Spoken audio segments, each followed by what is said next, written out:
Mike Freeman of the USA Today just opened his mouth in a situation that he shouldn't have. And I'm going to tell you something right now. You about to find out why he is going to be the number one bitch today. Now let's go.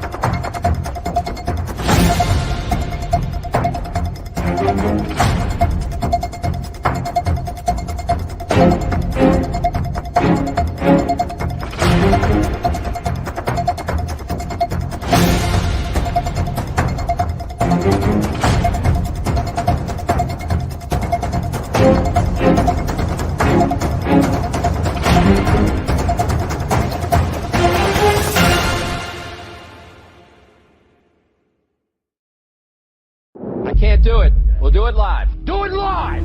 I'll write it and we'll do it live! Mister, will you please wake up, wake up, wake up, wake up, wake up?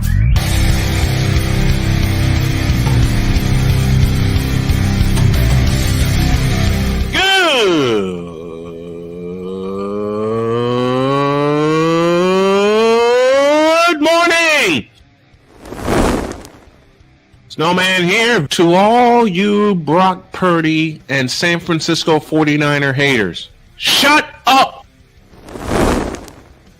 I gotta thank you, Shane. I mean, whatever happened to the games where breaking 100 points was, I don't know, unusual?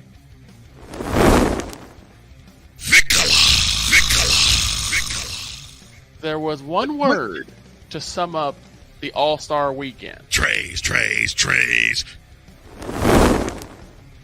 Cause we take this job so serious. Splash Brothers, yes. Ray Allen, replace him with Steve Kerr.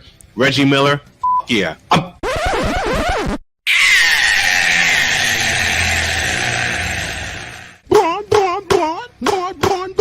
What in the all types of blue hell?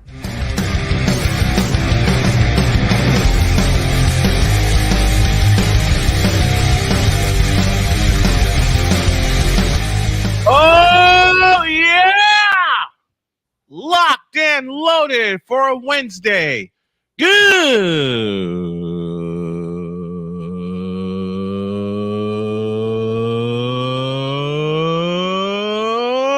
morning. Welcome to the wacky Wednesday edition of Snowman in the Morning. Glad to have y'all with us. You are on a 180-minute ride of the best sports talk show on the planet. With me is the big dog, Shane Lake. How are you this morning, brother? I'm still coming off of calling that sim race last night, dude. So I'm wound for sound and ready to lock and load. And also from Chicago, Victor Locke joins us. How are you, my friend? I'm doing all right. Haven't got a lot of sleep since I've been dreading draft night. You and me both. I've had nightmares of the Cowboys picking all defensive players. So, like last year? Yep. Heck, I thought that in the third round they'd pick a kicker. That's how bad it was. And too bad it ain't either Raphael Septien or Doug Bryan. Indeed. That's what you get for having Gerald up front. Yeah. Mm-hmm. Trying to figure out what the hell you need. RC is the first to join us. What's up, RC? Glad to have you with us. And RC, I'm glad you're here. Because while we were in pre-show discussing what we were going to have on the slate, Shane sent the slate to me this morning while I was coming home. Looked over the slate, and then we got into pre-show, and Shane found something, and the dog was growling. Mm-hmm. So he gets first opportunity.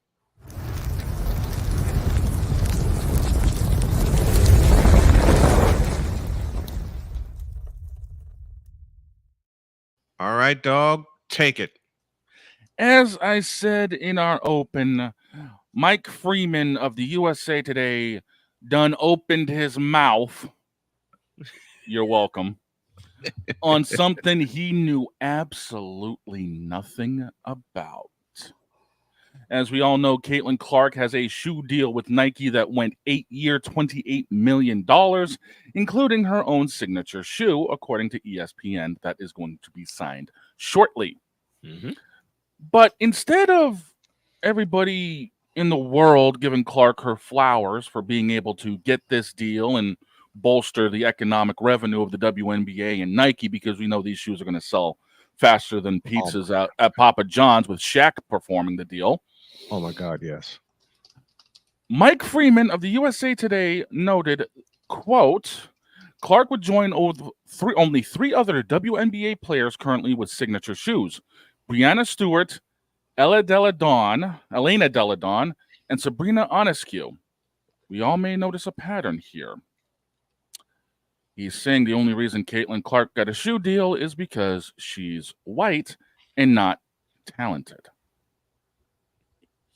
Are we really going to bring something like this up in regards to somebody who is one of the most talented players, not just in women's basketball, but all of basketball? Yes, indeed. And chop it down to a racism factor. Isn't that what these stupid people do? And again, this buries it all the way down into something that none of us like doing, and that's talking politics in sports. Exactly. Because the USA Today has let this idiot open his mouth. There is going to be such blowback on the USA Today and Mike Freeman for this that Victor actually brought up a point during the pre-show with me, saying that everyone now who is against people like this are going to buy up all of Caitlin's stuff just to shove it in the face and say, guess what? Shut up. Yep. And I'm going to be one of the first ones. And again, he's saying people like Las Vegas Aces forward Ajay Wilson doesn't have her own shoe. Don't get me wrong. She's a talented player. As hell. But you also have to realize the economic factor of the shoe deals. Mm-hmm. The biggest reason why I can guarantee you a lot of people are flocking to get either Breanna Stewart's, Delle Donne's, or Ionescu's shoes is the fact they know they'll be able to get them due to popularity. And by the way, Ionescu had a shootout with Stephen Curry. And that's the biggest reason that people are going to want to get her shoes. Yep. It's a sight factor. Just a reminder. Yepper. So I don't want to spend all this time talking about this absolute clown, but I know we've got you two lined up behind me, so I'm going to save a little bit of the propane and say this much. Freeman, you ain't getting up quite yet. And trust me, by the time we're done with you, you're going to feel hotter than hell, my friend, because you're about to get roasted hard. Now get out of this dog's face before I rip your face off.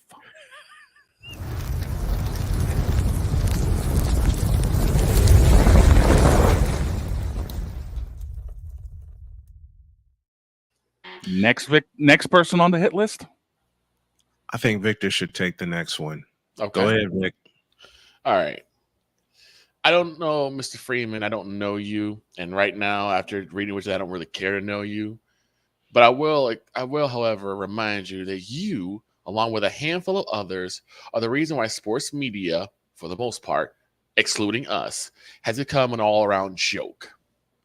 It's the reason why shows like First Take is not taken seriously. The reason why Undisputed is not taken seriously. It's because you like to invoke politics where it does not belong. Amen to that. Caitlin Clark has taken basketball, not just women's basketball, not just college basketball, basketball itself by storm.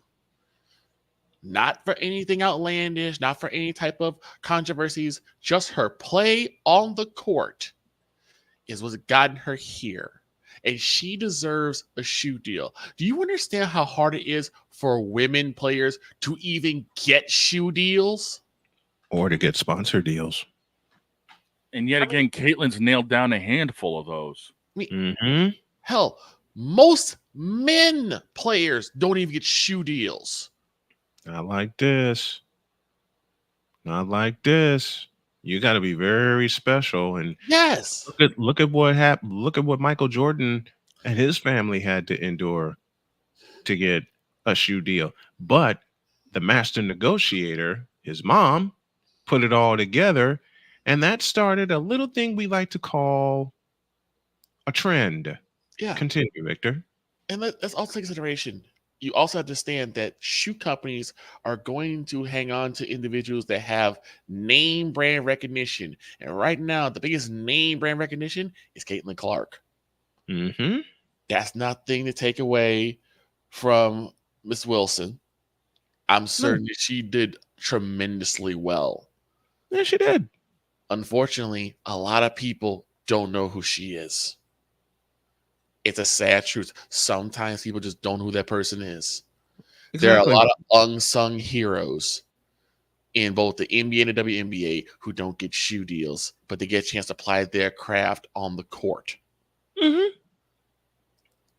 These shoe companies are not stupid. They know that Caitlin Clark is going to break in millions of dollars with a shoe deal. Oh, dear God, yes. Especially from girls and women. Because now, she's an inspiration for them. But you have to turn it racial. And why? Why do you need to turn it racial? Because you got nothing else better to do? I get so aggravated from people like you, Mr. Freeman, because you are the ones who will talk about, we need to unite. We need to bring unity. We need to bring unity and equality. And what do? You find things to divide us. Mm-hmm. You find things, and I guarantee you that you're gonna say all the people that are gonna buy Caitlin Clark shoes, well, they're also applying in the racist factor because they wouldn't do this for a black woman. Dude, newsflash. Most of the black players, not saying that they're bad, but they haven't reached the heights of a Caitlin Clark or a Sabrina Ionescu. They just haven't gotten there yet. Keyword yet. I mean, even Sabrina Ionescu, she hasn't got to the levels of like Lisa Leslie or Cheryl Swoops, the pioneers that came before them. Or Cynthia Cooper, or Cheryl Miller, or quite a few others I can name. Sue Bird, Diana Taurasi. Are you getting mad that they don't get the same type of acknowledgement that those have? No, of course not. By the way, Diana Taurasi doesn't have a signature shoe, and she's considered one of the greatest women's basketball players to ever play. But you seem awful quiet about that, aren't you, Mr. Freeman? Mm-hmm. Because it doesn't fit your narrative. I am so tired of quote-unquote sports media journalists always having to throw things that don't matter when it comes to sports. The race, the gender, the religion, the orientation. Mm-hmm. And then with the WNBA in particular, especially the orientation. But I ain't the one to gossip, so you ain't heard it from me. Go on. And once again, you are the reason why the majority of sports media is a joke. Because you completely and willfully ignore the thing that you're supposed to talk about. And we all know what that is, right, gentlemen? Sports. What happens on the court? Sports. And now I'm going to let the Kingpin finish you off because I am wasting my time with you. It'll be the first ass article that I read from you. Tag in, Kingpin. I'm done.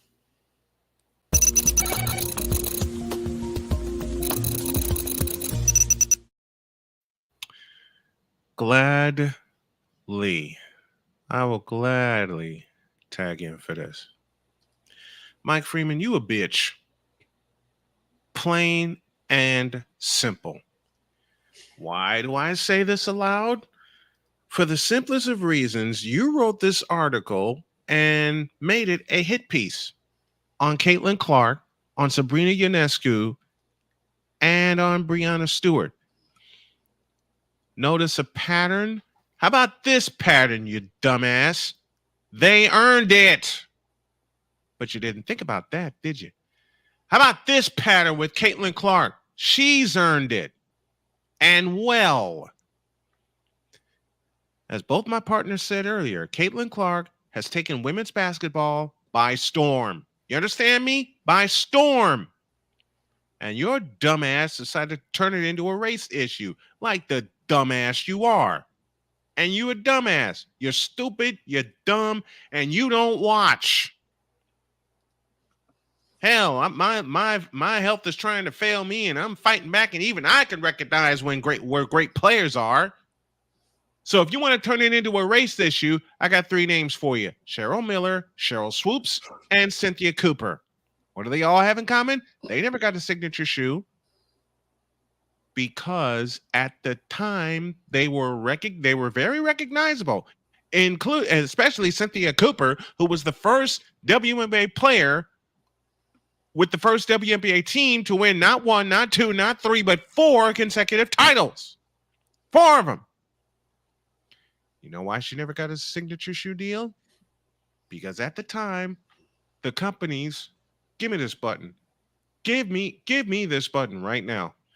You want to know why Cynthia Cooper never got a signature deal, or Cheryl Miller or Cheryl Swoops or anybody like that? Because at the time that women's basketball was getting ready to start the firestorm that it is today, the companies were too chicken to approach them. And now that they know that there is marketability with women's basketball, which I have said since 1982, the first women's Final Four, maybe you want to, I don't know, learn your history. You know how long it's taken women's basketball to reach this peak? And this is not even the tip of the iceberg. This is just them getting going. 42 years after their first Final Four. 42 years.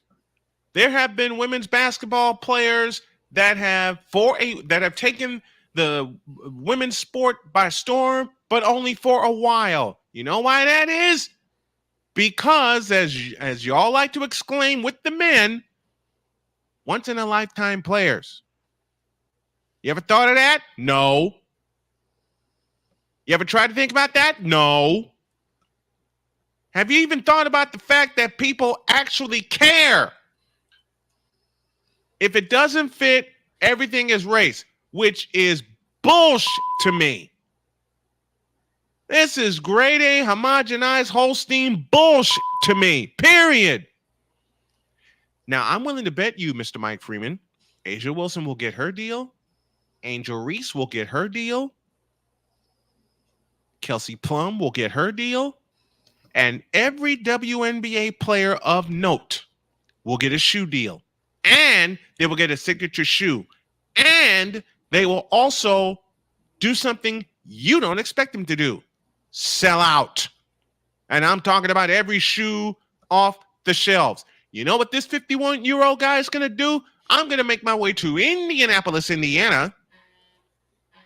And I'm also going to make my way to Chicago, Illinois, my hometown. And I'm going to make me a few purchases. What are those purchases, you might ask? I don't know. In support of the 2 teams that are close to me. We talked about this yesterday. You know how the WNBA can fix its cash flow problem? Market it to the right people. And you know how else the WNBA can fix that problem? Trust people like us to cover your league instead of, give me this button, instead of souls like Mike Freeman, who all they want to do is write hit pieces, and it's not necessary. Mike, why don't you try watching the game? which is what I tell bronsexuals all the time, but they're to do it. Period. Point blank, end of story. This particular class has all the marketability it needs to turn a fledgling league into more than a survivor. It's gotten this far. It's going to go even farther because of this draft class. And in particular, Mike, to throw it in your face, because of Caitlin Clark.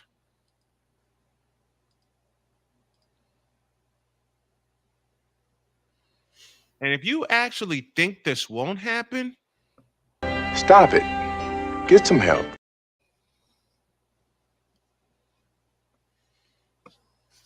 only because they're white? Bitch, please. You a bitch, you a dumbass, you're stupid, and you're as blind as all the other sports writers I know that tackle this subject and try to invoke race into the conversation because you're too chicken to watch the game. You, and I repeat, you, Mike Freeman. I wish they'd fire your dumb ass right now for writing this piece of shit that doesn't belong on the front page. And as I said a few moments ago, dear Mike Freeman, you. Dear USA Today, from a sports perspective, you for letting this piece circulate. And to everyone else that expects the WNBA to fail, and yet people like us still believe in the league, you, and you. Now beat it. That's Snowman's take. What is yours?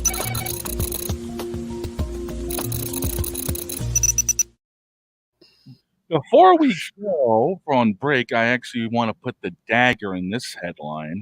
Mm-hmm. Apparently, Mike Freeman forgot something. What did you get? 1995, Cheryl Swoops actually had a signature shoe with Nike. Dumbass. And thank you for correcting me on that. Thank you. Which means his whole premise he still got wrong. Oh yeah. His Badly. whole premise is wrong.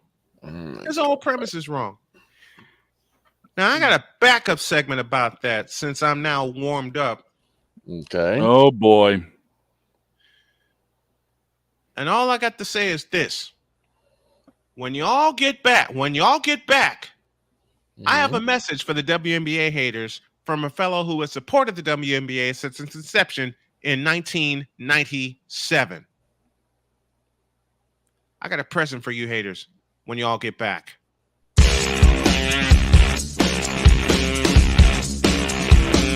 This is Snowman in the Morning.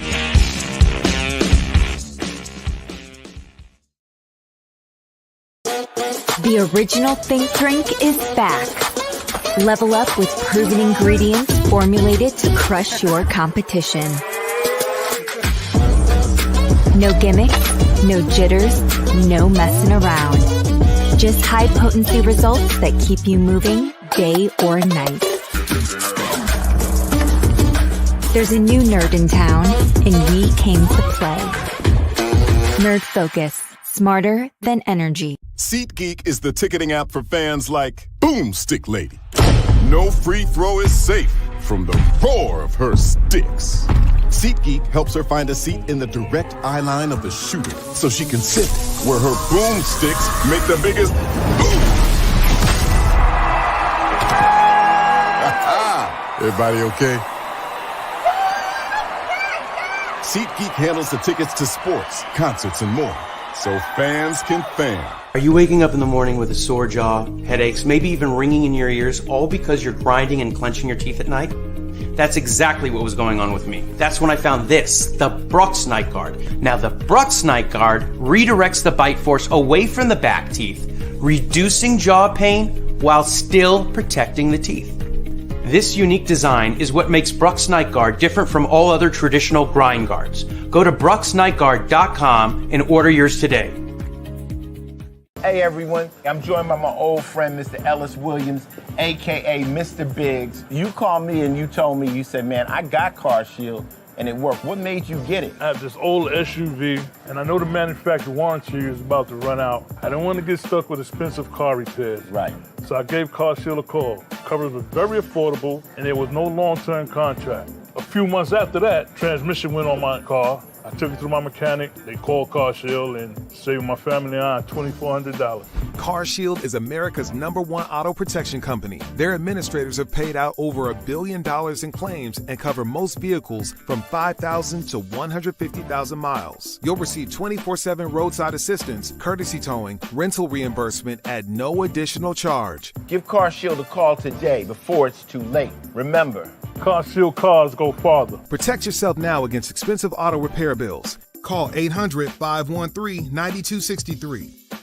We were always hippies at heart, I guess, and that was one way that we showed it before we became full-time RVers. And we were definitely living small and minimally. What made us decide to go with Battleborn was everyone from their top leadership team down to their service department helped us so much the whole way through. Our relationship with Battleborn is so much more than business. And me and Dennis love to jam together. We've played together multiple times, and that's been an awesome transition. Be able to learn so much more about the business, also just make some awesome friends. Alicia. You can't hold somebody to that standard if you haven't voiced what you want and what you're needing from that. Mika. If you're not communicating expectations, you're waiting for your feelings to be hurt. Nicole. A lot of people don't want to take the time out to be alone and to get themselves together. Ivan. You got to be willing to work through stuff. And from the jump street, y'all done had problems. Maybe you don't need to be working through those. BS3 Network proudly presents Queen 3 and King podcast. Live every Tuesday at 7 p.m. Central.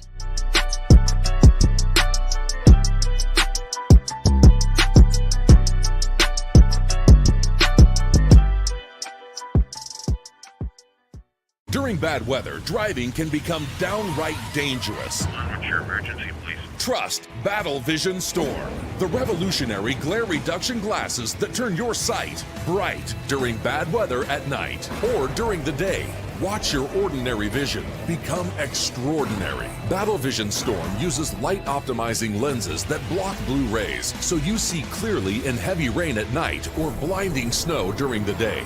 Heavy rain, snow, sleet, or fog can make it impossible to drive. Not with Battle Vision Storm. Get your Battle Vision Storm for only $19.99. But wait, due to rising costs and supply chain shortages, this may be your last chance to get your very own at this low price. There is a strict limit of 4 Battle Vision Storm per order while supplies last. Don't wait, order now. Call 1-800-483-6319 or visit battlevisionstorm.com. So call 1-800-483-6319 now.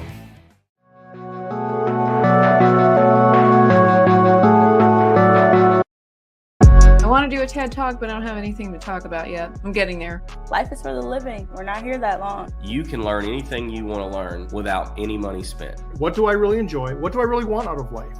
I am your host, WIZE. Are you in a life holding pattern? Well, this is for you. Welcome to the Stuck in My Mind podcast.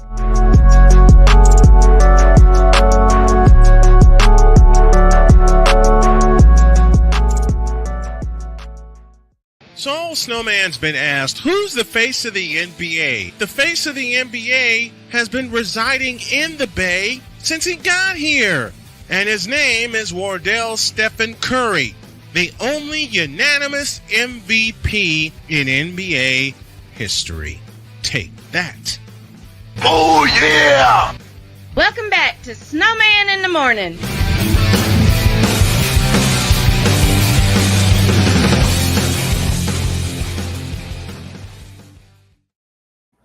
We're back.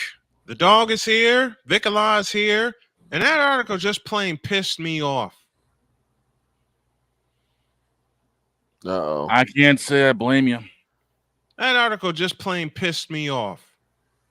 And this is the first thing I see when I logged into my computer today.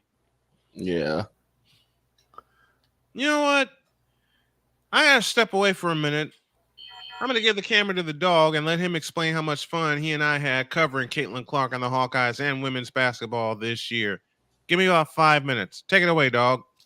Go ahead. Talking about those games, the first one that comes to mind is the Iowa-Nebraska Big Ten championship game. Right. That was absolute thrill job to cover for that game. Caitlin put up a performance of a lifetime, fought through the Nebraska defense. Yeah, second half, Caitlin went off. And the fact of the matter is, we had so many people watch it, whether it was live or after the fact. Right. And people saying women's college basketball doesn't get viewership. I think we got stats to beg otherwise. Right. Considering what the women's title game outshone the men's this year, for crying out loud. And I don't even think it was even close. No, I think it was like a 2 or 3 million differential overall in the rating department. That's crazy. And people are saying, "Oh, women's basketball doesn't matter." Yada yada. Are y'all for real? Right. Are you guys for real? I'm sitting back here scratching my head like, come on. And then, of course, Snowman and I covering some of the bracket games that were lead in. Mm-hmm. Again, viewership for that was great. And that was even for the LSU UCLA game, let alone what we had for Caitlin Clark's game. Right. So, I mean, Caitlin Clark is going to revolutionize. Caitlin Clark, I got to say it like this. She's going to pull what Michael did in the NBA. Ooh. She's going to revolutionize it, not just from a playing standpoint, but from an economical standpoint. Well, and here's the other thing. No one is saying that Caitlin Clark or Sabrina Ionescu or these other young ladies, that they're the only ones that are good hoopers. We know there are plenty of them. We know there are plenty of them. What sets them apart? There's a great lineup. What sets them apart is the big deal. What sets them apart? What makes them stand out to where it's like, that's my player that I'm going to support? Because back in the day in the NBA, you had guys like Patrick Ewing, David Robinson, Dennis Rodman, Scottie Pippen, Michael Jordan, John Stockton, Karl Malone, the Doctor. You had all these different individuals, but there was something about them that stood out. Up here, we had Larry Bird, the High Chief himself, Robert Parrish. Exactly. How often did you see somebody of Larry Bird's size in the 80s and 90s draining threes? And calling it out too. Exactly. Calling it out, saying, I'm going to go this way and I'm going to hit a three in your face, and there is nothing you can do about it. And then just drilling it, staring them down. Right. So Caitlin is going to be that type of player for the WNBA. Mm-hmm. We know she came in with a talented draft class. Very talented. Angel Reese is going to make an impact where she landed, which was, I believe, Chicago. And I'm just saying, and the other thing you have to put perspective, Caitlin is the first of this class to get a signature shoe deal. She will not be the last. Oh, guaranteed. You see There's people like Angel Reese. If you see people like Angel Reese throwing up numbers, there's going to be companies wanting to come after her. Jalen Sherrod, too. Exactly. I mean, Steph Curry's brand is likely to start making some deals if things go well. Yes.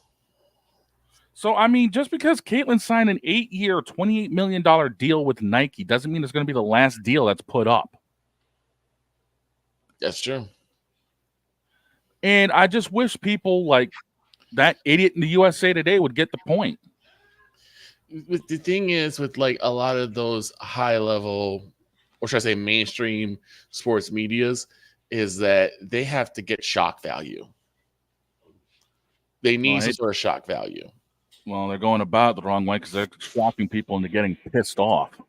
Well, yeah, but that's the thing is like the shock value is what grabs more attention and gets more eyeballs on the news. It means more changes exchanged for newspapers or more. Yeah, but are you sure you want to get clicks with a clickbait thing like this? Because at the end of the day, all you're going to do is just aggravate people and turn them off from coming back to seeing your website. That's true. That's true. Yep. But they don't. But they always look at it from the immediate standpoint.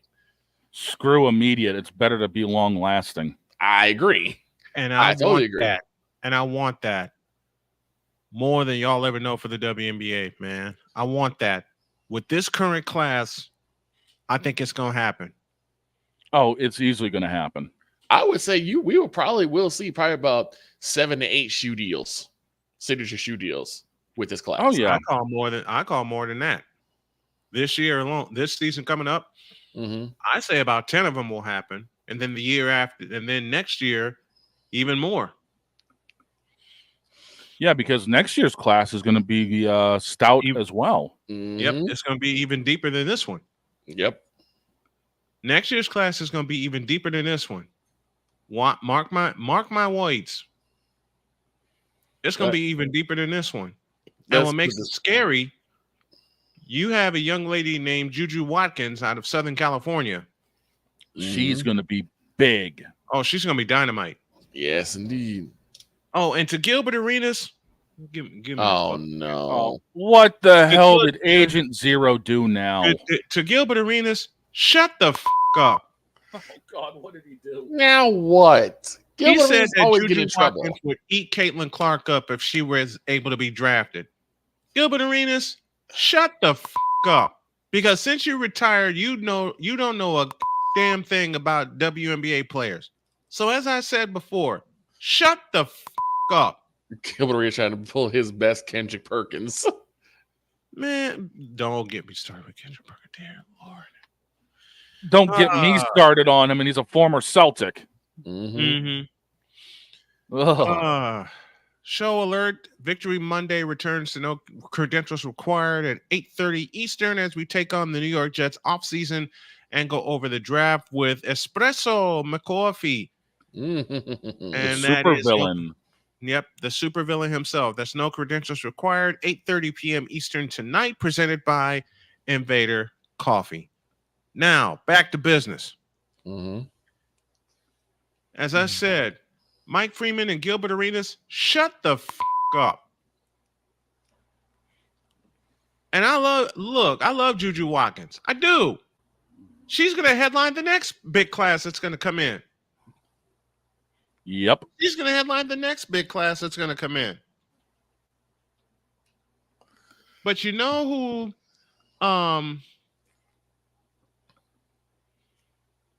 you know who is going to be featured when she comes into the WNBA? Try me.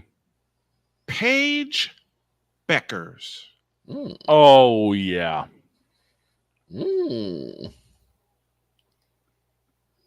Paige the Beckers. When she leaves UConn, she's going to be explosive. Celebration that Caitlin Clark got when she declared she was going to the WNBA.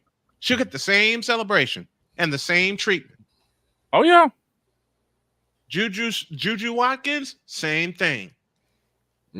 Once Juju Watkins and Paige Beckers put their name on the dotted line for the WNBA, you think it's going to soar this year? Wait till they show up. Put pen to paper. Caitlin Clark and Angel Reese have just saved the WNBA the same way Magic Johnson and Larry Bird saved the NBA in 1979. Oh, and by the way, Mike Freeman, they're the best of friends. They're just ultra competitive between the lines. Right. And they both had a shoe deal in the 80s. Yes, they did.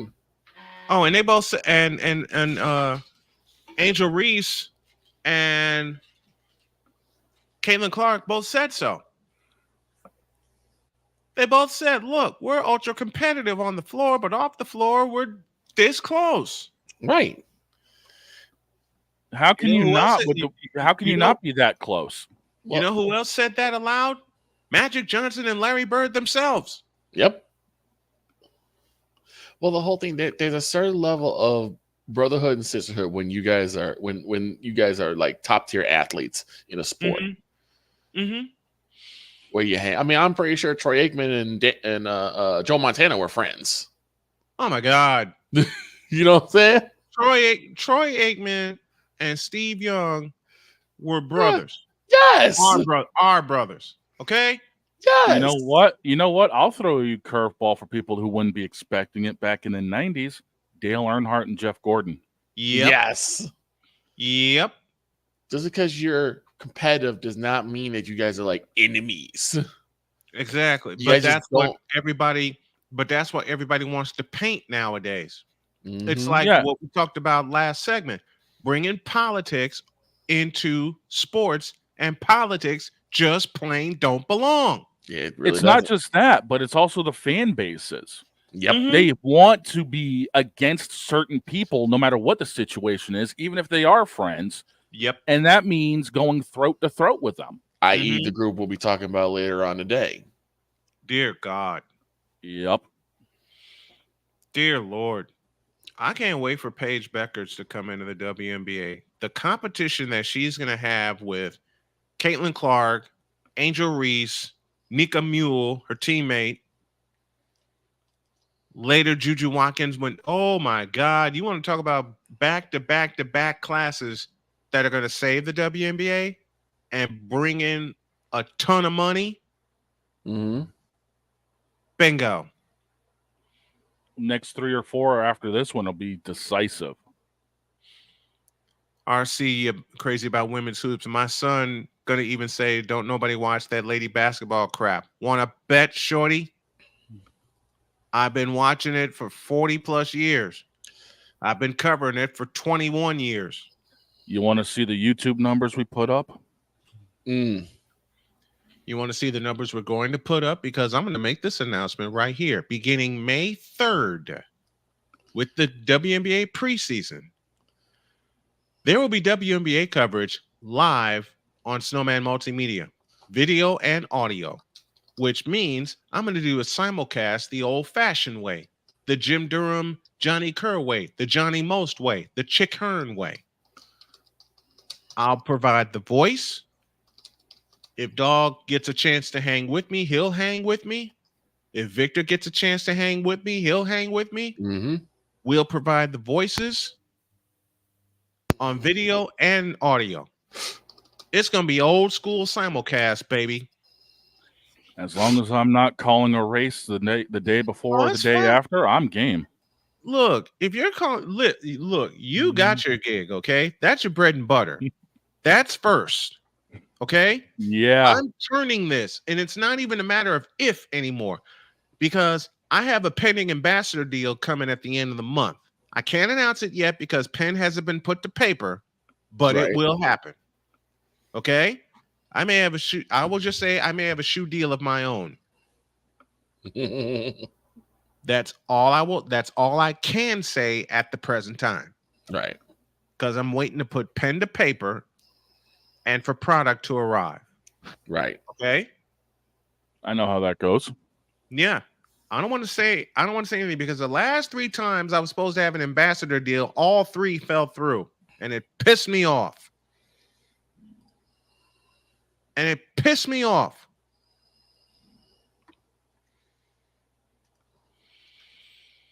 don't think it'll happen this time.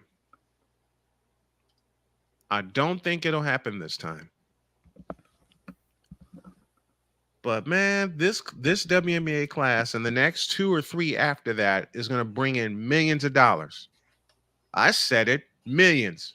And millions of eyes too. Millions of eyes, lots of eyes. Man, I feel like those primetime players right about now, Victor. You know what I'm talking about. Yep. Millions of dollars. Millions of dollars. Millions of dollars. I miss both of them too.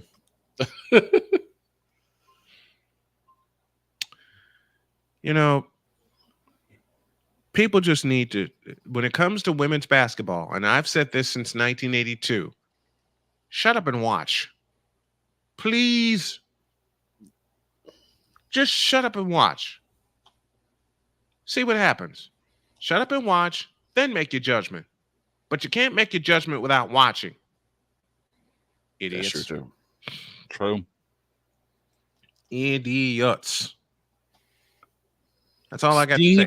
Stimpy, you idiot. And that's exactly what applies. That's exactly what applies here. Fools. All right, let's take a break and head into hour 2. And when y'all get back, we're going to switch to football and we're going to cover the North Divisions today. God help us all. Yeah. No, take that back. South Divisions. South Why did I say Divisions. North Divisions? Because you're still thinking about how much we wrecked the Bears. Because we still want to get a piece of Caleb Williams and drop him like a bad habit. That too. We probably are. Just to finish up the North Division because Caleb Williams sucks. I think we just finished the North Division. Not yet, we haven't. Oh, God. Not yet, we haven't. I said it, and I'll say it again. Caleb Williams sucks. We already knew that. If he lasts 3 years in the NFL, I'll be surprised. I better save the rest of it for our break. Back in a flash. When y'all get back, I'm going to rip apart Caleb Williams. Again. And then we'll go through the South Divisions and everybody's draft needs. We still got Brandon Aiyuk to talk about, too. I'm going to leave Aiyuk alone until tomorrow.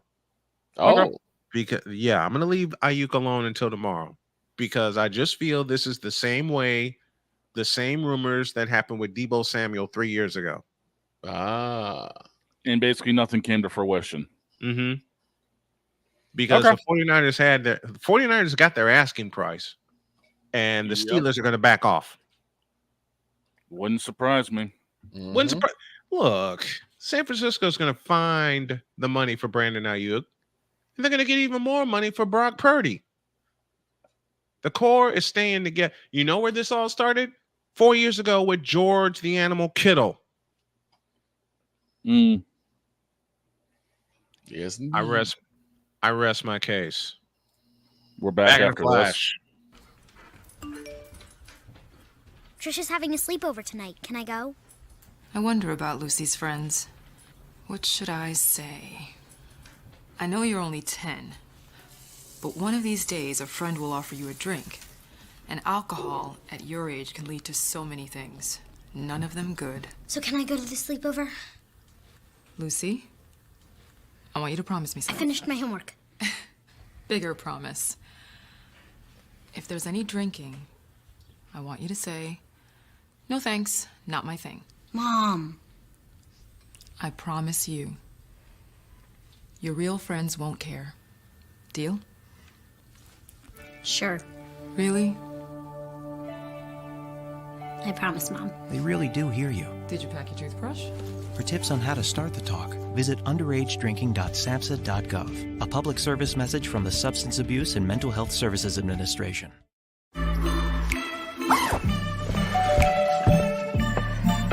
Yo, camping buddy. Okay, you guys ready? Dude, I thought you were driving. I thought you were driving. Oh, I never said I was driving.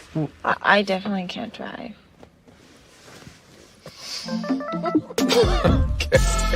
If you're high, just don't drive. It's illegal everywhere. If you feel different, you drive different.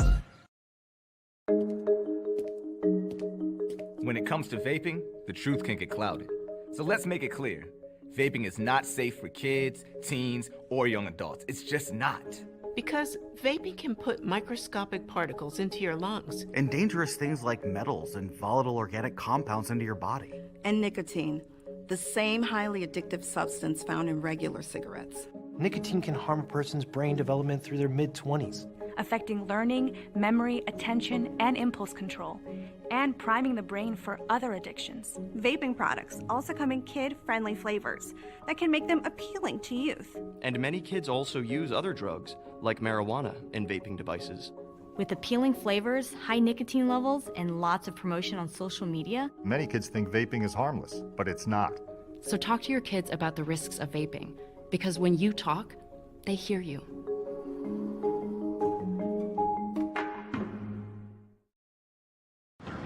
How many letters? 5 letters. Just think about, what am I doing right now? Smile. Smile? Uh-huh. This is so easy.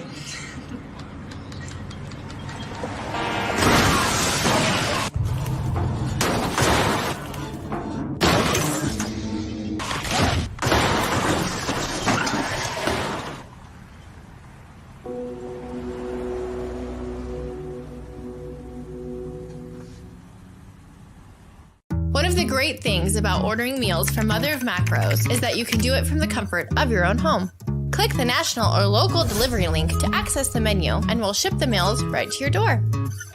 We understand you won't always have time to plan, shop, prepare, and cook to provide healthy nutrition for your family, so the process is simple and saves you hours. We know you're busy, so our meals are professionally prepared and packaged. You only need to heat them up and enjoy. We provide macro-balanced, delicious meals chock full of fresh, local ingredients with none of the stuff you don't want to eat. Plus, our menu changes every week, keeping your taste buds wanting more. We take care of your meals so you can worry about everything else on your list. Mother of Macros.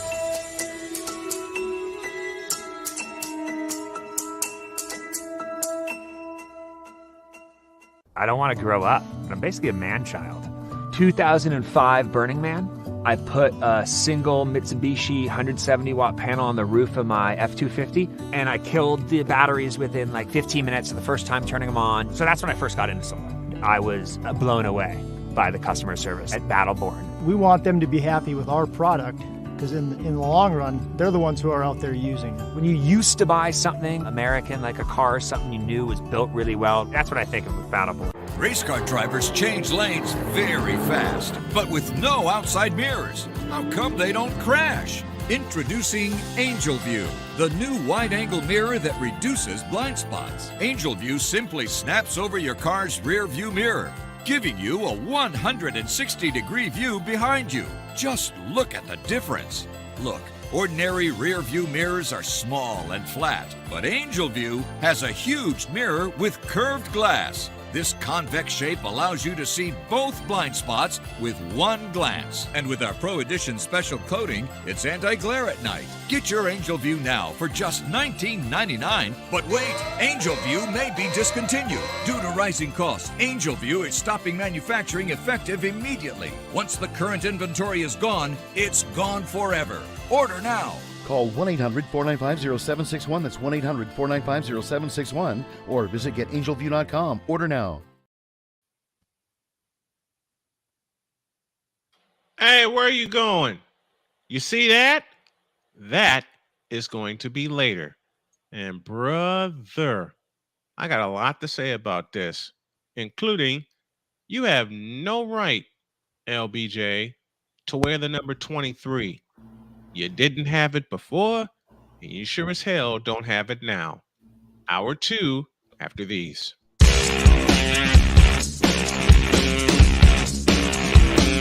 This is Snowman in the Morning.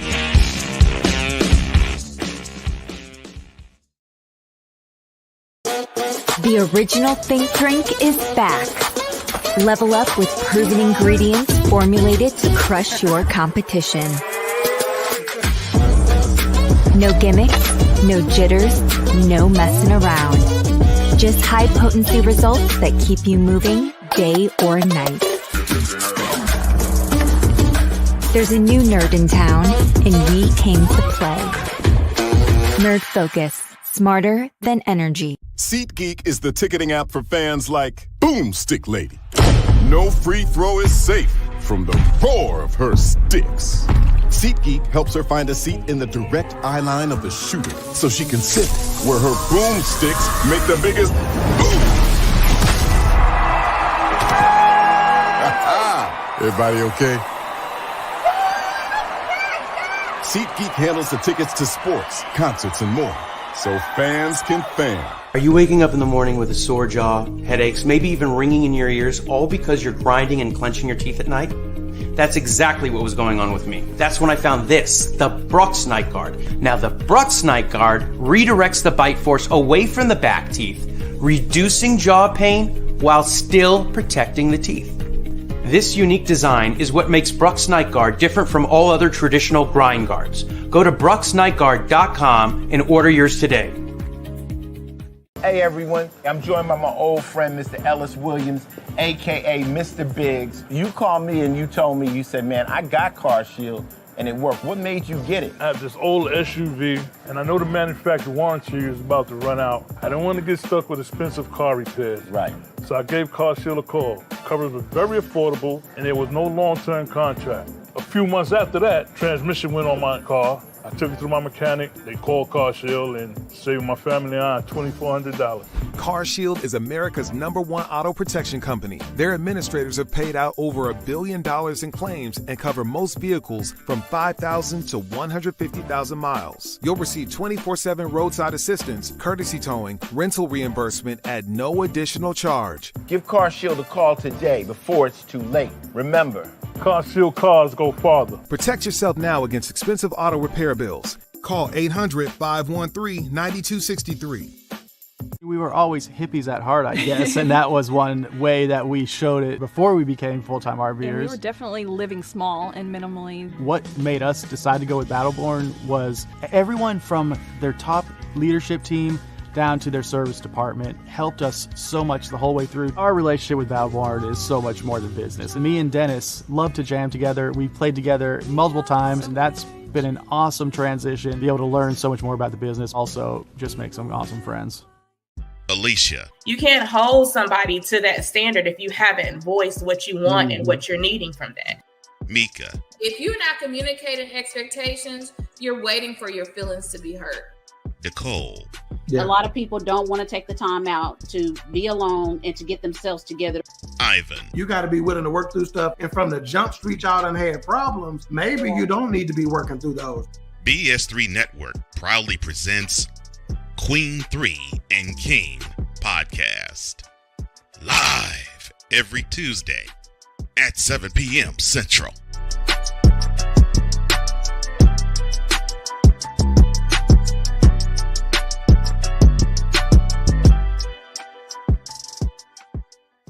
During bad weather, driving can become downright dangerous. What's your emergency, please? Trust Battle Vision Storm, the revolutionary glare reduction glasses that turn your sight bright during bad weather at night or during the day.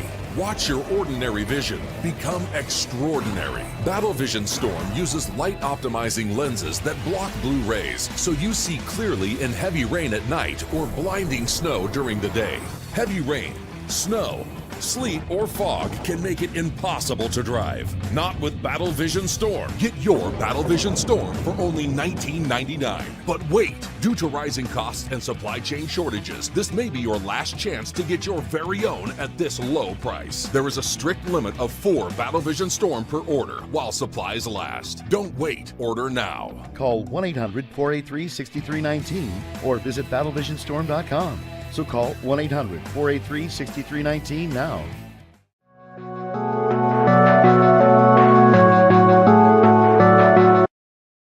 I want to do a TED Talk, but I don't have anything to talk about yet. I'm getting there. Life is for the living. We're not here that long. You can learn anything you want to learn without any money spent. What do I really enjoy? What do I really want out of life? I am your host, WIZE. Are you in a life holding pattern?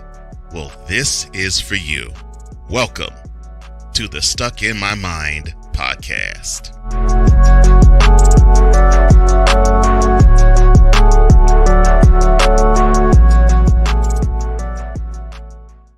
So Snowman's been asked, who's the face of the NBA? The face of the NBA has been residing in the Bay since he got here.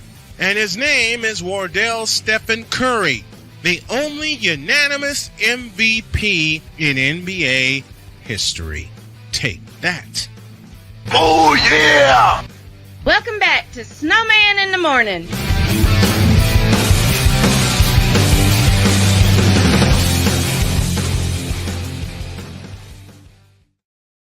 Five minutes after the hour, time for hour 2 of Snowman in the Morning with the dog and Vicola. Snowman here with you. And before we get into our draft needs for the AFC South, we have a little unfinished business. And why are you looking at me like that? Oh boy. And that What? would be I about spit up my chicken when you were talking about that LeBron crap. midway through that break. And now we're going to do this thing knocking on Caleb Williams more? Yes. I mean, we've beaten that horse so far into death, the Undertaker won't take it back. No, we haven't. No, we haven't. All right. He's like, I still ain't done. No. No. The fork isn't going into that far enough yet. Listen, let me echo something Victor said last year when we were doing our season projections. Mm-hmm. If Caleb Williams actually amounts to be something with the Bears, throw the whole season away. I didn't say that, but I am, because, and here's where I got that piece of humor from with Victor. Like I said, last year we were doing our season predictions, and one of the games that came up for a permanent tank bowl was the Cardinals and the Bears. Yes. Yeah. And Victor said, against my will, I'm picking the Bears. I opened my big mouth and I said, I want a scoreless tie, which made Victor angry playfully. Yeah. And he said, if that happens, throw the whole season away. Yeah. If we can't beat the crap out of the Arizona Cardinals, headed by Call of Booty Murray, then throw the whole season away. Why did you? You still haven't explained to me why you said that. Because throw the whole season away. Not just the game, y'all. Throw the whole season away. Because why? There are teams that you should be able to just chalk up a dub. Yep. I know we always say any given Sunday. And with us, it's the Los Angeles Rams. Right. We know that any given Sunday things could change, but there are some teams that just like, no, they are Holstein trash, and that's where they belong. And we should be able to beat them. The Bears should be able to, with their eyes closed, beat the crap out of the Arizona Cardinals. They should be able to beat the crap out of the Cleveland Browns too. But they didn't. So if they lose those games, the whole season is a wash. The whole season's a wash. That is an automatic rock bottom game. He said the whole season's a why? That is an automatic rock bottom game.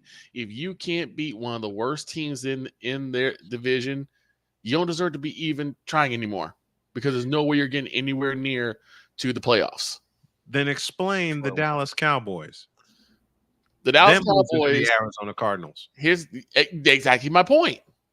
You should have threw the whole season away then. True. No lie to be found there. Here's the thing. The reason why the Dallas Cowboys were able to win the division was because the teams that they were supposed to beat, they beat, except for Arizona. And the teams that they were going to lose to, they lost to, except for one time we got pretty doggone lucky in Philly. In Philadelphia, yeah. Well, they came to Arlington, I should say. Yeah, and y'all beat the piss out of them on Sunday Night Football. Right. So we got lucky there. We got some lucky games that fell our way when we really shouldn't have beat them because they were much superior teams. Right. And teams that we steamroll, we were supposed to steamroll. It was a feast or famine season. We talked about that all season. Where have we heard that before? Exactly. Feast or famine. Too many places to count. And people didn't believe me when I said that. People did not believe me when I said it's feast or famine with the Cowboys. Now, I got attacked by some idiots from the moronic Republic of Cowboy Nation before week 5. I'm certain you did. Because they were talking a whole bunch of ish. Mm-hmm. When we did our picks, I had a couple people from the moronic Republic come after me and say, do you really think the Cowboys are going to lose going away in San Francisco? Yes. I said that. I know you did. You and Mike Debate were with us. We had a full house that Friday. I said it's gonna hurt, but I gotta go with San Fran. They're the hottest team out right now. Yep. We had a full house that Friday. Mm-hmm. And let me put Shane, thank you for this reminder. I gotta put my glasses on. I keep forgetting to do that. We had a full house that Friday. Outside. Oh, gotcha. And I'm trying to make sure I don't get a migraine by the time the show is over, although talking about the Cowboys.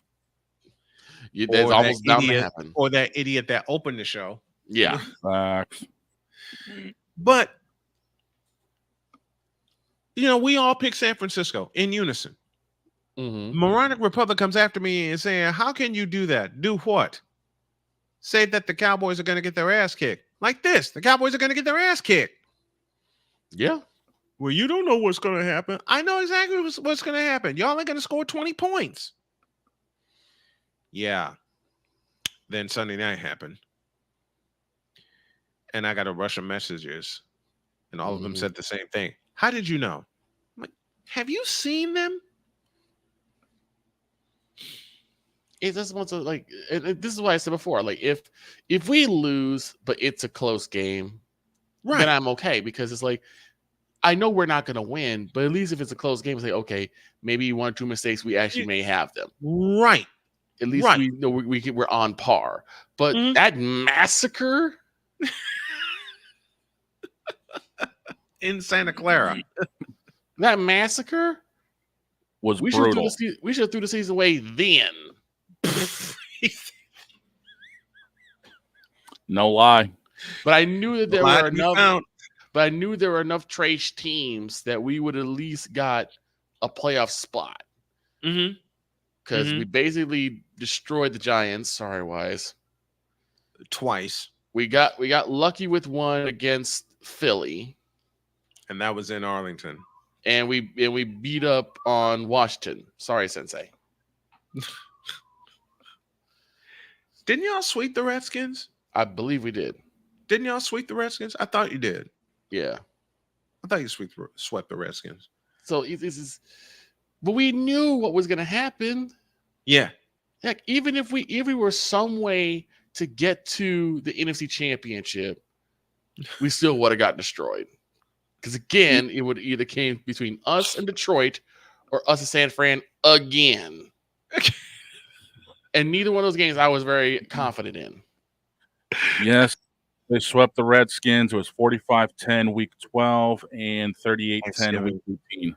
Yeah, Thanksgiving was the first time they played the Redskins. Okay. 13 after the hour. Glad to have y'all with us. And I mentioned we had a little unfinished business. Now, I received a question from a few Bear fans. Oh, dear. And now, the question came in this format. Are these Bear fans or are these denizens of the Midwest Committee of Bear Idiocy? The latter. Gotcha. Okay. The latter. Proceed. The Midwest Committee of Bear Idiocy and about 3/4 of its residents asked me the following question.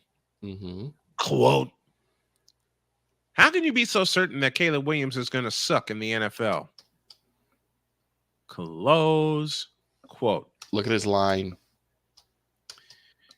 Well, I decided, first of all, I told him, if you don't think Caleb Williams is going to suck this first couple of years, Stop it. Get some help. And then I told them, Bitch, are you for real? and then someone had the nerve to post in a Bears group that I somehow became part of. Oh, no. That Caleb Williams will be the rookie of the year and lead the NFL in passing. Okay. What a bunch of crap. My 2 responses were, Bitch, are you for real? and Shut up, bitch.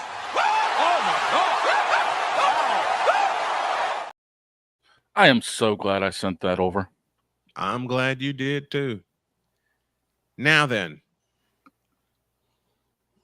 I'm going to fully answer that question. Okay, Midwest Committee of Bear Idiocy, take a listen.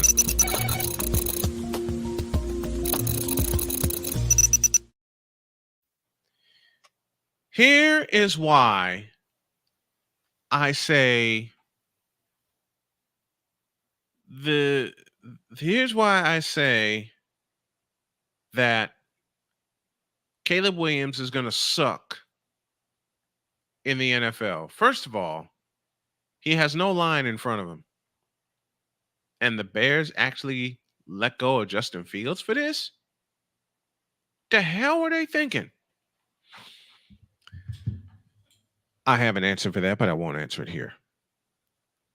The second thing is, if you want to point to one game, I have many, but if you want to point to one game where you saw the best and worst of Caleb Williams, especially during his time at Southern California, I'll give you two of them. One, the home game against Utah. And don't give me you have to blame the defense for letting them down the field. You got to blame Caleb Williams, too, for not putting his team in a position to win. If he was so damn dominant, he would have been dominant that game. He wasn't. And he allowed Utah to march all over their asses. The second game is the bowl game against Tulane in New Orleans, where Caleb Williams and USC had the Green Wave by the throat. And you let him off the hook. You let him off the hook. That's what Caleb Williams is going to do in the NFL. I mean, hell, let's just assume he is drafted by the Bears. Let's just make that assumption. Who's his coach? Eberfools. Exactly.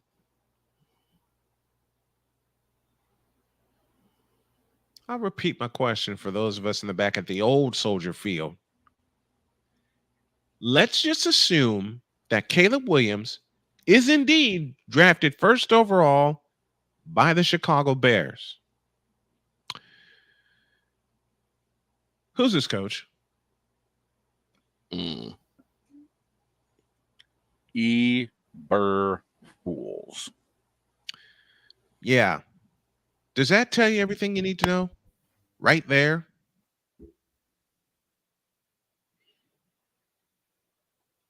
It doesn't? Let me go a little further.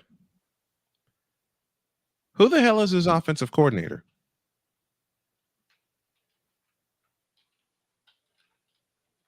A fella named Shane Waldron. I have one question about Shane Waldron. Who the hell are you?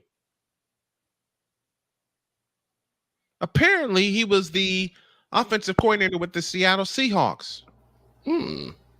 That should tell you everything you need to know right there. The purgatory of the NFC West. Exactly. And in a playful shot, which will soon be the Rams, but I doubt it very seriously. Rams. I don't want to get smoked. Like I said, Playmaker. I'm taking a playful shot at the playmaker, but both games with the Niners and the Rams are going to be fire this year. I know. On we go. Who the hell is Shane Waldron? Better question. Who the hell cares? Because you've walked from out of the frying pan into the fire, Shane Waldron. You dumb. And then at the top, and then even on top of that, Shane Waldron was confident that his scheme would fit Justin Fields. There's a problem. He's no longer a Bear. Nope. He's now a Steeler, and he's going to languish. He's going to be dead and buried.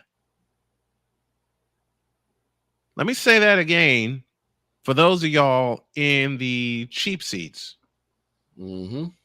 at the Kingdom. Shane Waldron and his scheme and Caleb Williams along with it is going to be dead and buried. Because Shane Waldron doesn't know what the hell he walked into. Not at all. Matter of fact, I'll go one step further. He doesn't know why the hell he walked into this. Because if I was Shane Waldron and the Chicago Bears came a calling, I'd hang up the phone. Exactly. And you'd be correct to do so. Let me say it another way, which I know will get Shane laughing. If the Bears would come a-calling, before I even answer the phone, my wife would look at me and say, Mister, will you please wake up? and then I'd Right. see the ID and I'd go, You fool! Mm-hmm. Yep. and then I'd listen to the message saying, we're interested in you as our offensive coordinator. I would say, F you and your ticket too. Oh, God. Yes, I invoked George Carlin into this. Mm-hmm. Once again, I would tell them, F you and your ticket too. Why the hell would you want this job, Shane Waldron? Why the hell would you believe in this job, Shane Waldron? Why the hell would you even consider this job when you had a playoff appearance with the Seattle Seahawks and you got punched in the mouth by my 49ers? I mean, wouldn't you want to stick that out? Apparently not. Now you're going to deal with Caleb Williams.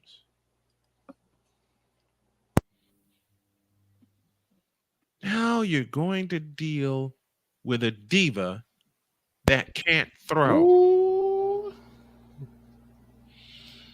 Ouch. Now you're going to deal with a diva that can't play quarterback. Now you're going to deal with a prima donna who thinks he's all of that and has his father in his ear when his father should have been putting a foot in his ass. Let me say that again. You're going to deal with a diva whose father has been in his ear about what he should command instead of his father being a father and putting a foot in his ass about how he's been acting. My late father had a simple rule. You step out of line, I'm stepping in your ass. Let me say that again. My father had a simple rule. You step out of line, I'm stepping in your ass. Yep. In other words, wherever you show out is where That's you get where worked you get out. worked out. Absolutely. You show Wherever you show out, wherever you show out, that's where you get worked out. And I can tell you, in my childhood, there were some places. Give me this button. And I've told Victor some of the horror stories that I have about my dad, but my dad didn't play. Mm-hmm. Wherever you show out, that's where you get worked out. You step out of line, I'm stepping in your ass. Mm-hmm. And there were many a time as a young boy, I stepped out of line, and my father kept his word and stepped in my ass. He was a man of his word. And people wonder where I got my attitude from. William Otis Snow Jr. How about that? You show out at the grocery store? I showed out, and I not only did I get worked out, I got worked the over. Which is what Caleb Williams' father should be doing right now. Instead of telling him what he deserves and what he should command, you should be telling him, get into your workouts and prove you're the number one quarterback to be drafted. Because Caleb Williams, to me, ain't shit. Oh. Good grief. Let me say that again. Caleb Williams' father has played a part in him being a diva and a prima donna, whispering in his ear about what he should command, demand, and what he's worth, instead of putting a foot in his ass about getting better, about playing the position of quarterback, because there's something missing with Caleb Williams. You know what that word is? Fundamentals. In a short sentence, Caleb Williams ain't shit. And the Bears would be wasting a pick if they were to pick him first overall, which they're probably going to do. And Caleb Williams in 3 years' time is going to suffer the fate of Justin Fields. He will get traded to a team where he will never see the field again. Ever. Oh, Justin Fields going to see the field. He will see the field this year. I don't think so. But that's an argument for tomorrow. Fair enough. And I say that's a playful argument for tomorrow because we both are going to have valid points. Mm-hmm. Because unlike some of these other people, we actually watch the game. Right. That's later. Now, back to what I was saying. Caleb Williams, as a quarterback, you ain't You never will be You never have been Even in your days at Oklahoma. You know what put Caleb Williams on the map? One game. And that was the game where Oklahoma played Texas 3 years ago, and they wiped out a 21-point deficit and won the game because Caleb Williams took a gamble on fourth down, and it worked. Since then, Caleb Williams, you ain't done a damn thing. Why are you laughing? These rants are going to end up as shorts, I'm sure. You pulled the boys to the boys in the hood rant. What? Caleb Williams ain't Exactly. I'll look in the eyes of every member of the Midwest Committee of Bear Idiocy, and I'll say it again, louder. Caleb Williams, you ain't As a quarterback, you ain't You never will be You can't be and you're gonna end up looking like after your rookie season.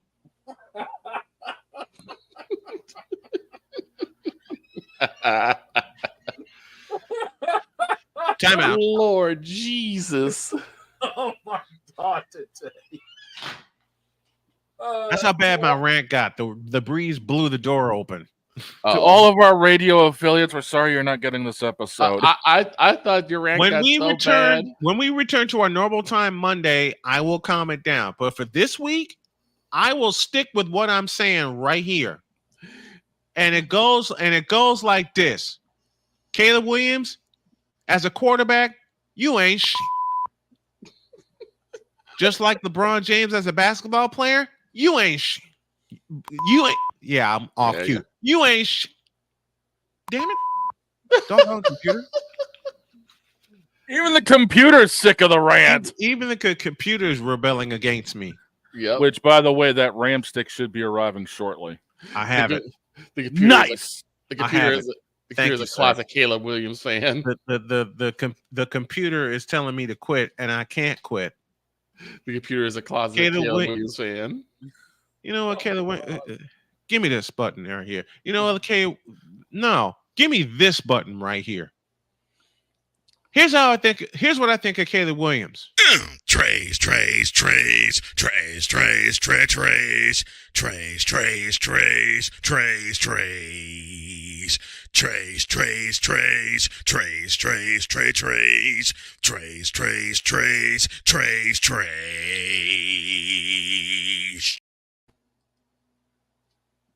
You ain't as a quarterback, Caleb Williams.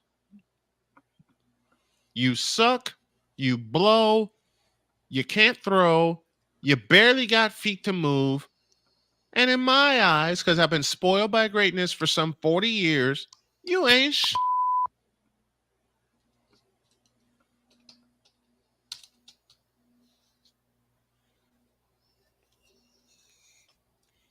And that's that.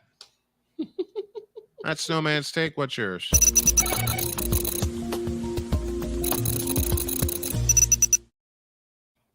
Yikes. Massive yikes. You know, there's a few people I know.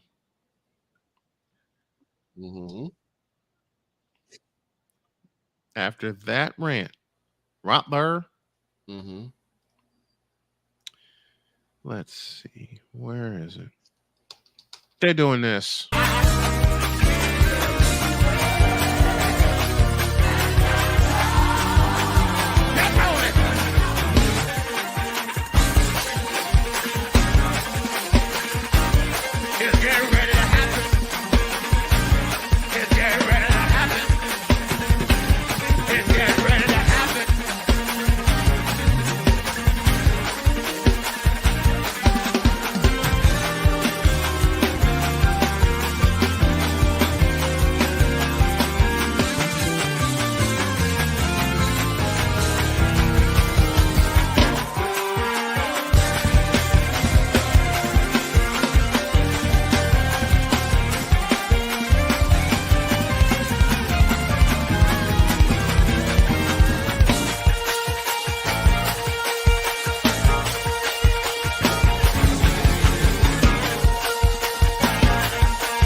Victor, why were you saying "Lord have mercy" when I was busy going off?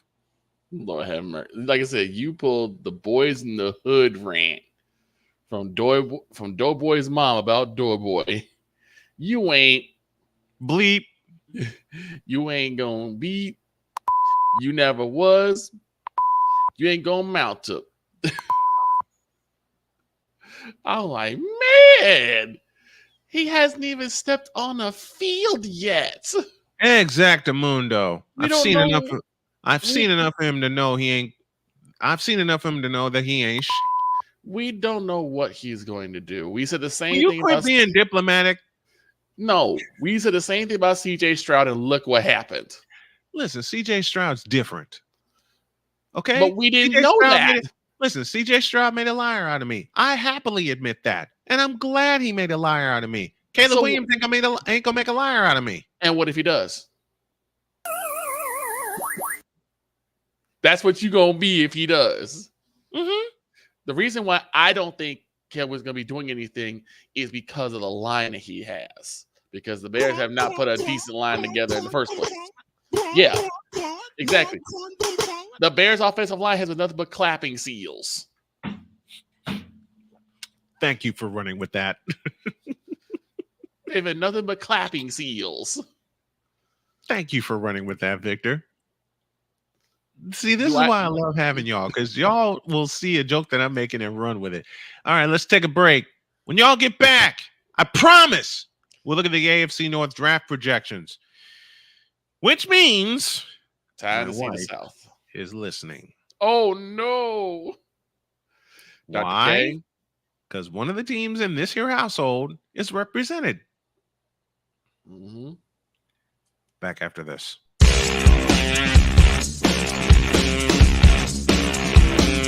This is Snowman in the Morning.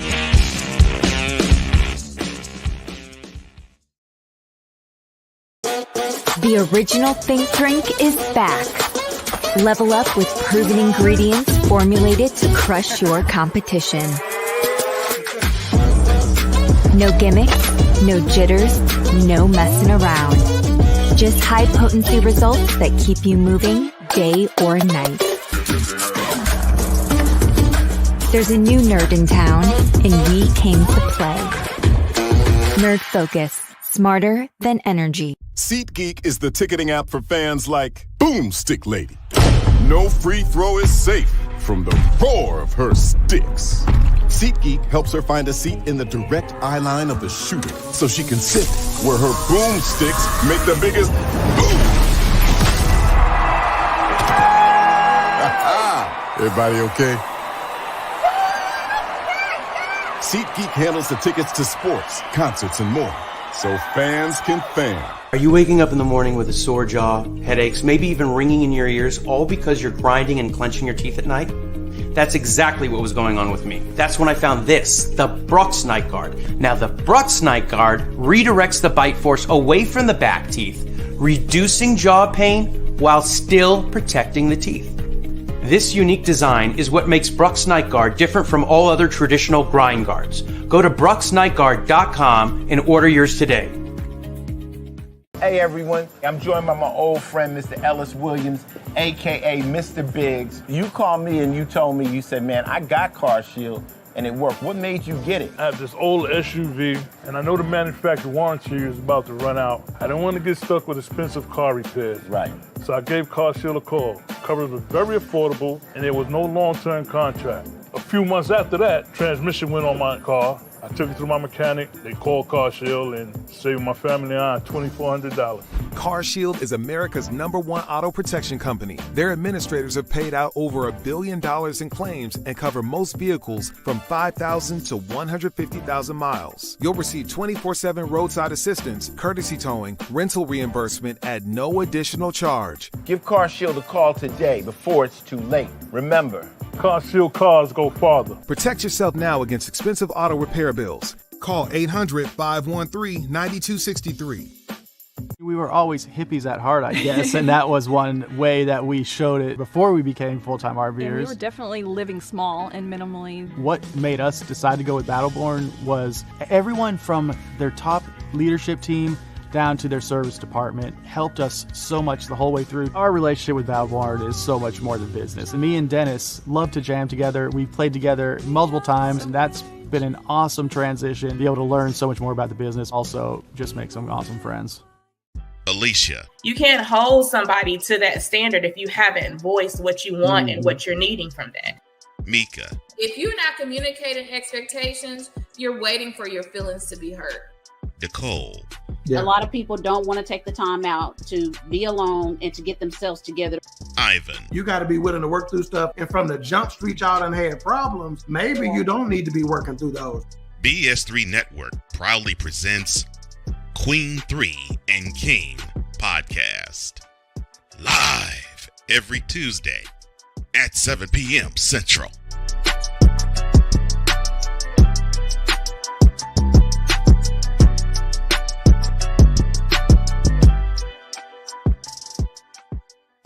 During bad weather, driving can become downright dangerous. What's your emergency, please? Trust Battle Vision Storm, the revolutionary glare reduction glasses that turn your sight bright during bad weather at night or during the day. Watch your ordinary vision become extraordinary. Battle Vision Storm uses light optimizing lenses that block blue rays so you see clearly in heavy rain at night or blinding snow during the day. Heavy rain, snow, sleet, or fog can make it impossible to drive. Not with Battle Vision Storm. Get your Battle Vision Storm for only $19.99. But wait, due to rising costs and supply chain shortages, this may be your last chance to get your very own at this low price. There is a strict limit of 4 Battle Vision Storm per order while supplies last. Don't wait, order now. Call 1-800-483-6319 or visit battlevisionstorm.com. So call 1-800-483-6319 now.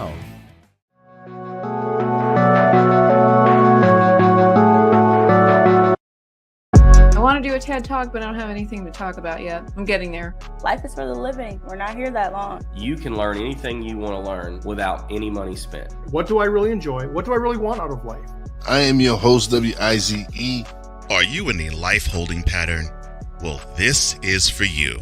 Welcome to the Stuck in My Mind podcast.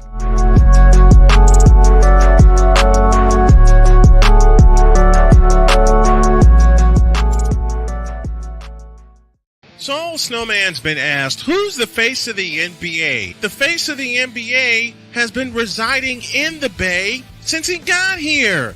And his name is Wardell Stephen Curry, the only unanimous MVP in NBA history. Take that. Oh, yeah! Welcome back to Snowman in the Morning. Woo! Been running like crazy since we got started this morning. 39 after the hour during hour 2, 21 before hour 3. Okay, I made a promise. And I'm going to keep that promise.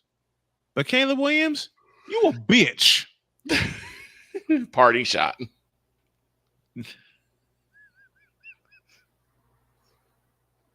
Just want you to know. Party shot to Caleb Williams.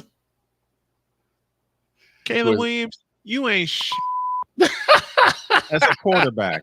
You never will be You weren't at Oklahoma. You definitely weren't at USC. And you ain't going to be with the Chicago Bears. You a bitch. All right. That's it. I got it out of my system. Okay. You sure it's out of your system? Yes. Are you sure? I hope so. Because we still got to do the South. We still got to do the South. We still got to do until tomorrow. How about that? Until tomorrow. Okay. All right.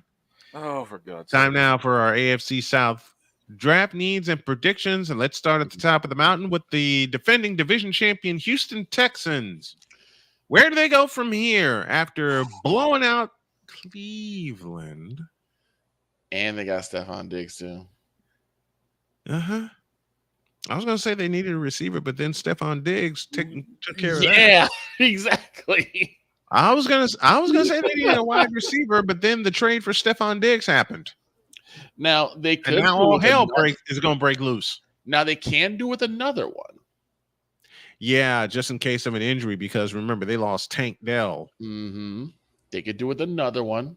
Mm-hmm. They probably could do with a tight end, just to I'm kind thinking of that too. Just to take the edge off of What I'm Steve looking Day. for them to get is a edge rusher. Edge rusher on the opposite side of Will Anderson. Yeah. And have him under the tutelage of D'Amico Ryans. Oh boy. Oh boy.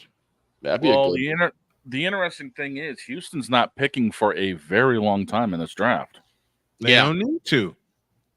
Yeah, because they're kind of set. It's just like you just need exactly for insurance. Yeah. All they need now is some insurance, and they'll rule the South for years. Well, the interesting thing is what I'm looking at is they got the 42nd pick, and the name Karn Hart, a corner from Notre Dame, came up. You know what? That'll fit. Yeah, it would. Second half of the year, they kept getting beat over the top. Yep. They kept getting second half of the year. They kept getting beat over the top, and that's how they lost to Baltimore in the divisional round. And they could do with a Peanut Tillman like corner. Yeah, who can cause turnovers. Mm-hmm. What we call about a ball hawk. They need that. They need that. Ball hawk. Mm-hmm. So yeah, I can see that too. Yeah, I can see that. I can see that. So we're looking at corner, insurance at wide receiver, edge rusher, and possible tight end, and possible running back. Running back too. I want good teams to have a bell cow running back. Yes. I want good teams and to see good teams pick up or develop a bell cow running back. But they also have to be able to, like I said, they have to be able to develop a bell cow running. They have to have an offense that facilitates for a bell cow running back. True. Very true. Now, this will make my wife happy. Let's go to the Indianapolis Colts. Hey. I have two things in mind. One. The line. Two. It's a toss-up between an edge opposite of DeForest Buckner and a wide receiver opposite Michael Pillman. Okay. Well, what if I told you what say you? Draft? What if I told you the draft I'm looking at on NFL.com has Indianapolis trading up to the Bears' second pick in the draft at 9? And who would they happen to get at 9? Who's that? Junior tight end from Georgia, Bowers. Brock Bowers. Ooh, that would be a steal. Bowers in a Colts uniform? Holy catfish. That would be a steal. Yeah, it would. It would be. I will say though, it would be a bit out of character because, because the Colts organization has always been very, very. This is not a shot at them, but the Colts organization is usually very docile.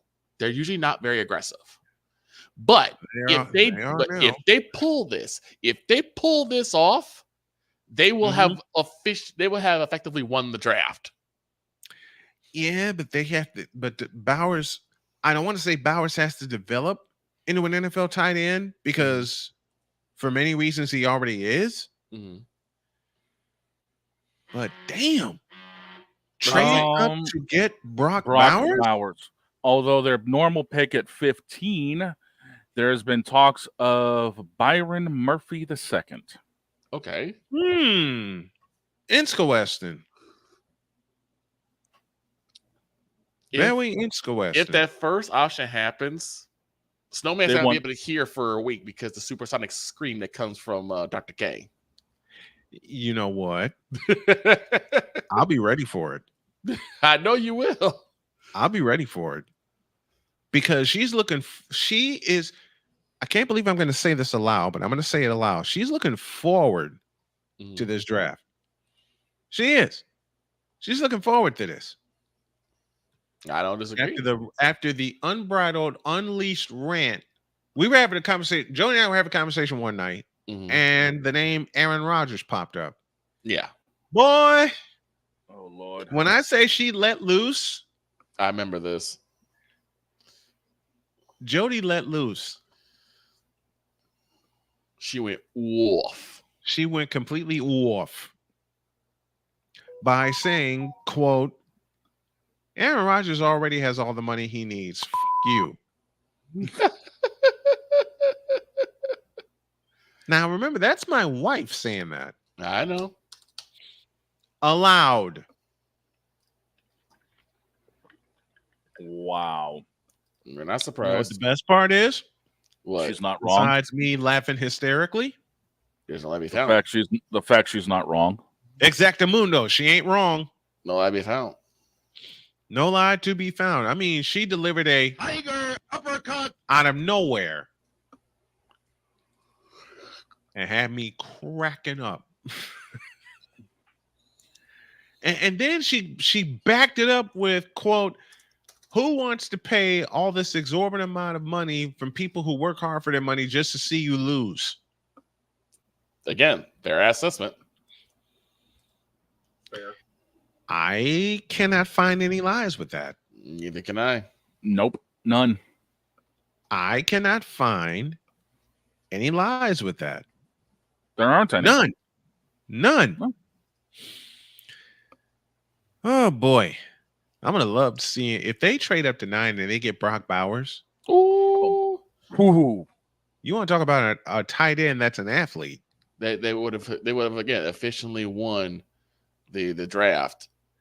There will be a question of who's going to throw to him, but still. No, they won't, because Anthony Richardson's healthy. Oh. Anthony Richardson's ready to go. They just have to keep him healthy. That's it. And that's why I highlighted the offensive line. I was going to say, right. So is there a lot? Do we need to focus on the line too? Yes. That may end up coming in the second and third rounds, though. That's what I was thinking. Exactly. Those will be diamonds in the rough. You can find linemen all through the draft. You can find linemen all through the draft. As Shane O'Mac said, second and third rounds. Brock Bowers? Why do you think I got him starting in my Madden over Travis Kelce? Brock freaking Bowers. Fair enough. Brock Bowers. Good Lord. Good Lord. All right. Let me stop drooling. We go to Jacksonville for the Jaguars. Oh, boy. Where to start with them? Sunshine. Where to start with them? Doug Peterson, you fired. I'm sorry. Did I say that aloud? Immediately. You fired. Tony, I'll do one better. Tony Khan, you fired. Oh, please, yes. Yes. God, yes. Get that because if they don't fix that offense, I'll say the same thing that I said about Indy. They don't fix that offensive line. Trevor Lawrence is going to get destroyed again. Well, what do you see? Look in your crystal ball. What do you see? Well, I can't exactly pull a Johnny Carson here, but the ball is saying that they go to Teron Arnold, the corner out of Alabama. What are they looking at defense for? Their offense needs fixing. Right. Again, this is the crystal ball, and for some asinine reason, they're saying defense. Okay. So who are they looking at again? Terrion Arnold, the corner out of Alabama, the redshirt sophomore. What the hell's a redshirt sophomore doing there? A redshirt sophomore? He ain't ready. I'm sorry. He ain't ready. Apparently, with Darius Williams no longer in Jacksonville, Arnold should win a job outside and move into the slot when the matchups require it. I don't see this working out well. No. Nor do I. No, that's a bad redshirt sophomore. Okay, that I have a question right there. Redshirt sophomore. What the hell are you doing in the draft? You ain't ready. I'm sorry. Did I say that aloud? That's a bad pick. That's a bad pick. It's Jacksonville. What do we expect? after they collapsed. That's an AEW pick. And after no wonder it sucks so bad.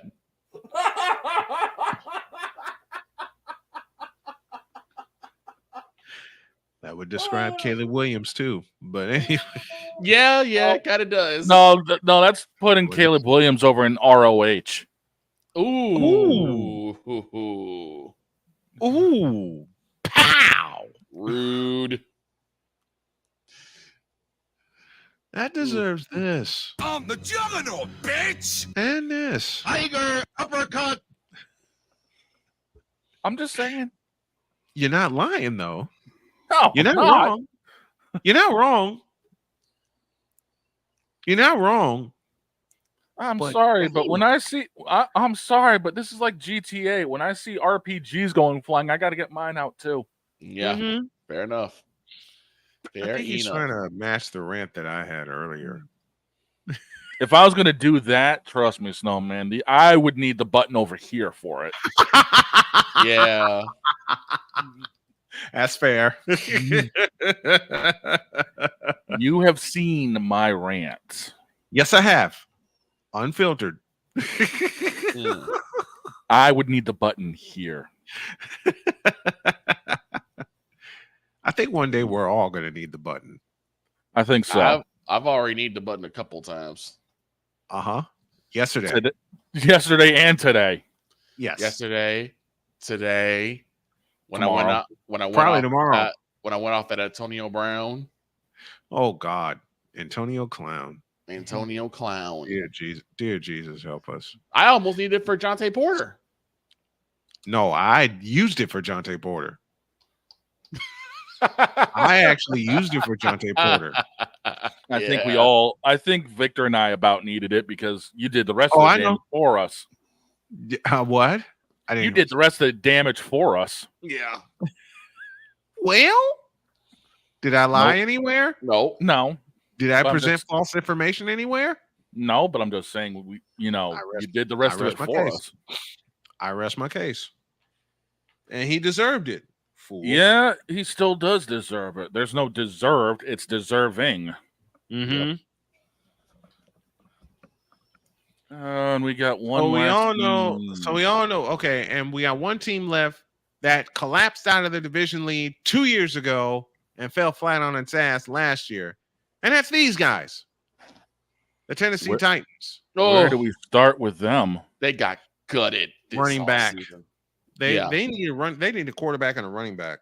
They got gutted this year. I said this was karma. This was bad karma for them. This is awful karma from what they did, trying to put the Oilers on their back. Shout out to the legendary Cole Johnson. They put the Oilers jerseys on their back, and I still have that legendary rant. They put I still have it. Mm-hmm. They put the Oilers jersey on their back. I might have to play it. I might have to play it tomorrow.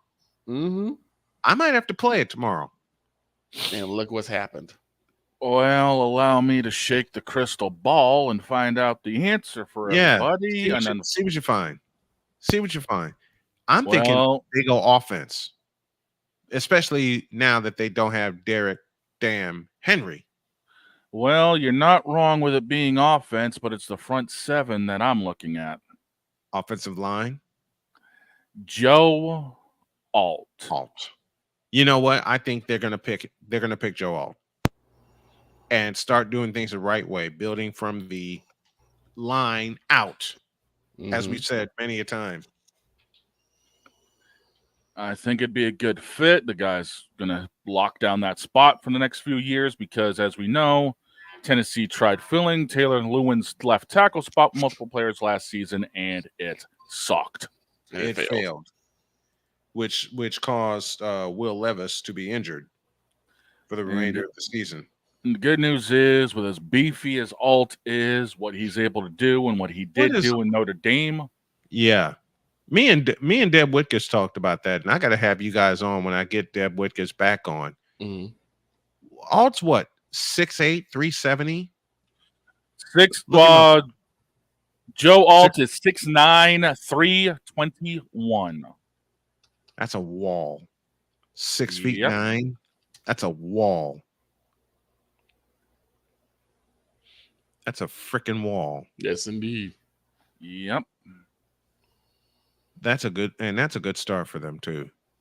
It is. That's a good start for them, because that line has been held together by super glue for like that line has been held together by super glue since 2019, when they lost on the road to the Kansas City Chiefs in the AFC Championship. A game they led, I believe they led 10-0. And fell apart. Yep. And fell apart. Where else do you where are their later picks? Let me take a look real fast here in this mock 7-round draft, just in case something comes up. Mm-hmm. No, we'll talk about those projected trades probably tomorrow. Yeah, tomorrow's it. This is the reason why I don't do mock drafts. Right. They've got the 38th pick, and they go with the junior wide receiver out of Georgia, Lad McConkey. And that's going to depend. That's all going to depend on the health of one Will Levis, because they are putting their stock in him. They're putting their stock in him. But I'm going to say something controversial. They need to draft a backup for Will Levis.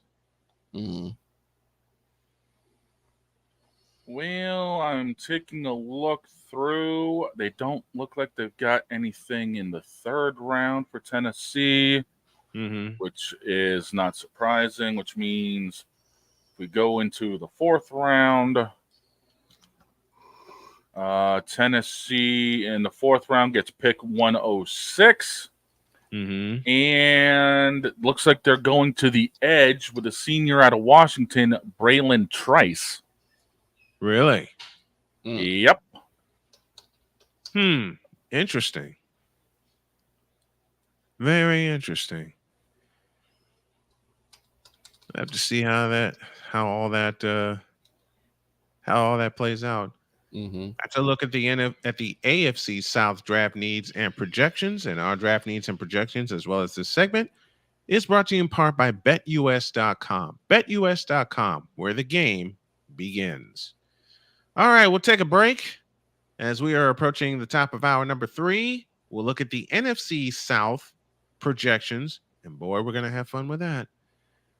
And of course, some more Bronxexual confessions, including the thumbnail y'all saw earlier. Oh, good God help us. Back in a minute.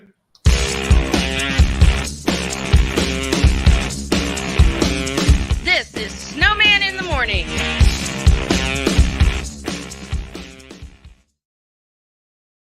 This is a BS3 Network presentation. Politics. They'll write the law, but they'll enforce it differently. Is that going to apply both ways? Religion. God never said that we can't reason together. Matter of fact, he said, let us sit and reason together. Relationship. I believe that everybody wants and needs somebody. From a man's perspective. They say, girls, if I put some polish on that and get him to buy some different clothes, girl, he could be a winner chicken dinner. Join the thought engineer. There's nothing wrong with me developing my piece and you developing your piece, but understand the goal is to come together. And comedian John Yogi. Negro, I don't need you putting on no chapstick up there in the pulpit. You do that over there in your chair. Get ready for Let's Talk Monday. Woo! Live every Monday at 7 p.m. Central.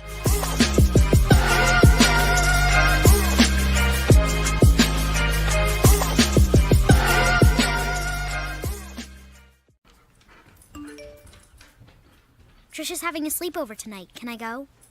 I wonder about Lucy's friends. What should I say? I know you're only 10, but one of these days a friend will offer you a drink.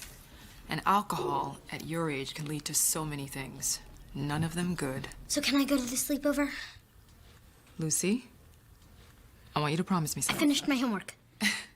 Bigger promise. If there's any drinking, I want you to say, no thanks, not my thing. Mom. I promise you, your real friends won't care. Deal? Sure. Really? I promise, Mom. They really do hear you. Did you pack your toothbrush?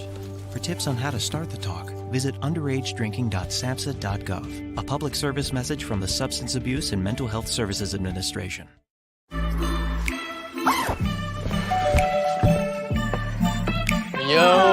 camping buddy. Okay, you guys ready? Dude, I thought you were driving. I thought you were driving. Oh, I never said I was driving. I definitely can't drive.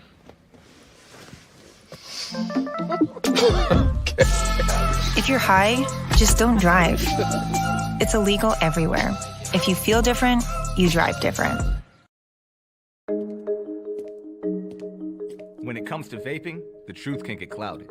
So let's make it clear. Vaping is not safe for kids, teens, or young adults. It's just not. Because vaping can put microscopic particles into your lungs. And dangerous things like metals and volatile organic compounds into your body. And nicotine, the same highly addictive substance found in regular cigarettes.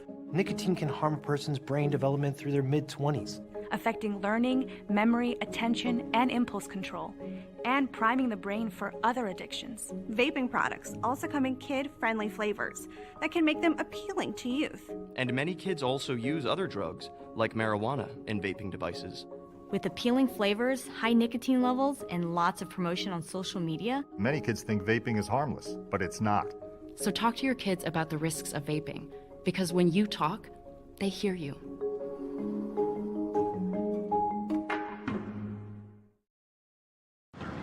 How many letters?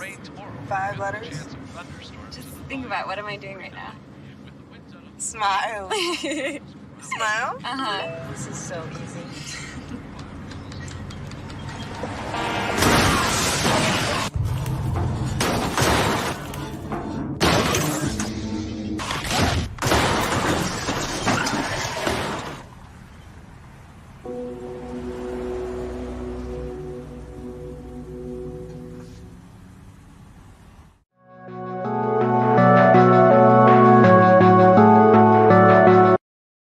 I want to do a TED Talk, but I don't have anything to talk about yet. I'm getting there. Life is for the living. We're not here that long. You can learn anything you want to learn without any money spent. What do I really enjoy? What do I really want out of life?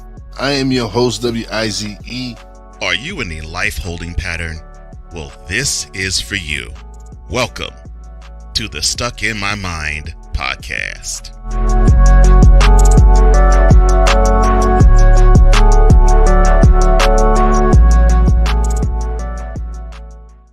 So, Snowman's been asked, who's the face of the NBA? The face of the NBA has been residing in the Bay since he got here. And his name is Wardell Stephen Curry, the only unanimous MVP in NBA history.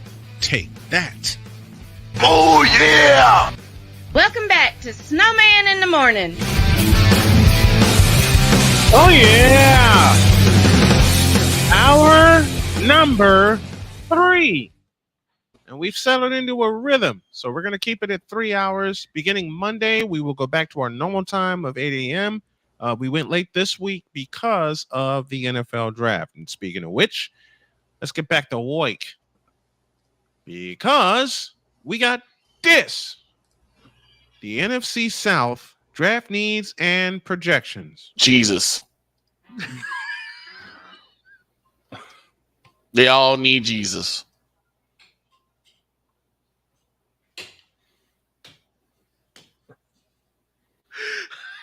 That's the only thing that's going to save anybody in the NFC South is Jesus. Oh my God.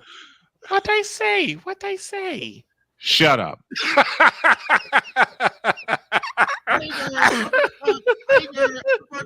Come on! Tiger! Tiger! Tiger! Tiger! Tiger! Uppercut! you, Victor. I mean, you're not wrong. No. You're not wrong. Okay? No, but still, dude, what the hell? Well, find the lie. Thank you. We all know Carolina's got to push the plunger. Name one team. They all, including the division champion Buccaneers, and then last 2 years they backed into that division title. Yeah, like the name NFC South is a division that should not exist. Name a team in the NFC Period. South that is worth a half of a fifth of a damn right now. He said, I can't. There should not be a South division in either conference. There should be East, Central, and West. That's all. It should be East, Central. I hate you, Victor. You idiot. Okay, let's try. I will tell you when I told Cole the first time he did LJPN. You a fool, you an ass, and I love you for it.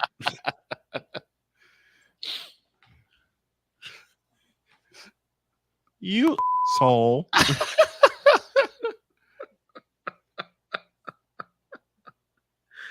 See, besides Cole, any other partner I would say that to while laughing, they would get a serious attitude with me. I say it to Victor, who's been my friend for nearly a quarter of a century, and he knows I'm joking around. Exactly. I mean, hell, we did this at Chicago State for 10 years. Yes, we did. When we were partners covering the games there. We did this for 10 years. So who do we start with? Well, the answer is going to remain the same, but who do we start with? Yes, the answer is going to be the same with all of them. The answer is going to be the same with all of them. But, and I already know what's going to come out of Shane's mouth. I already know what's going to come out of Shane's mouth. But we start here. Get rid of 2 Chainz. I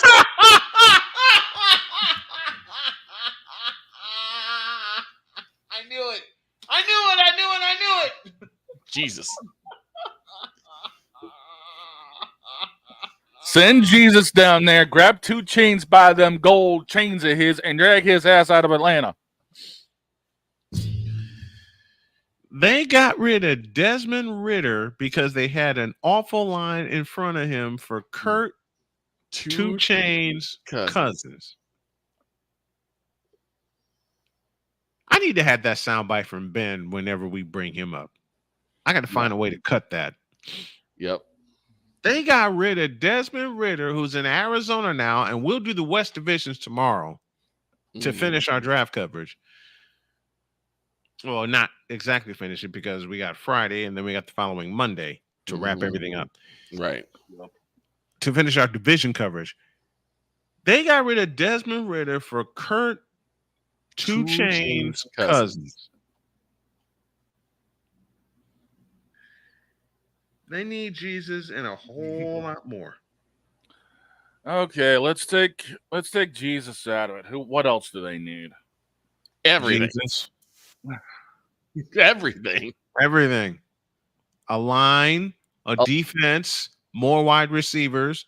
Yeah, exactly. A running back that ain't named Bijan Robinson because you can use him as your bell cow. Mm-hmm.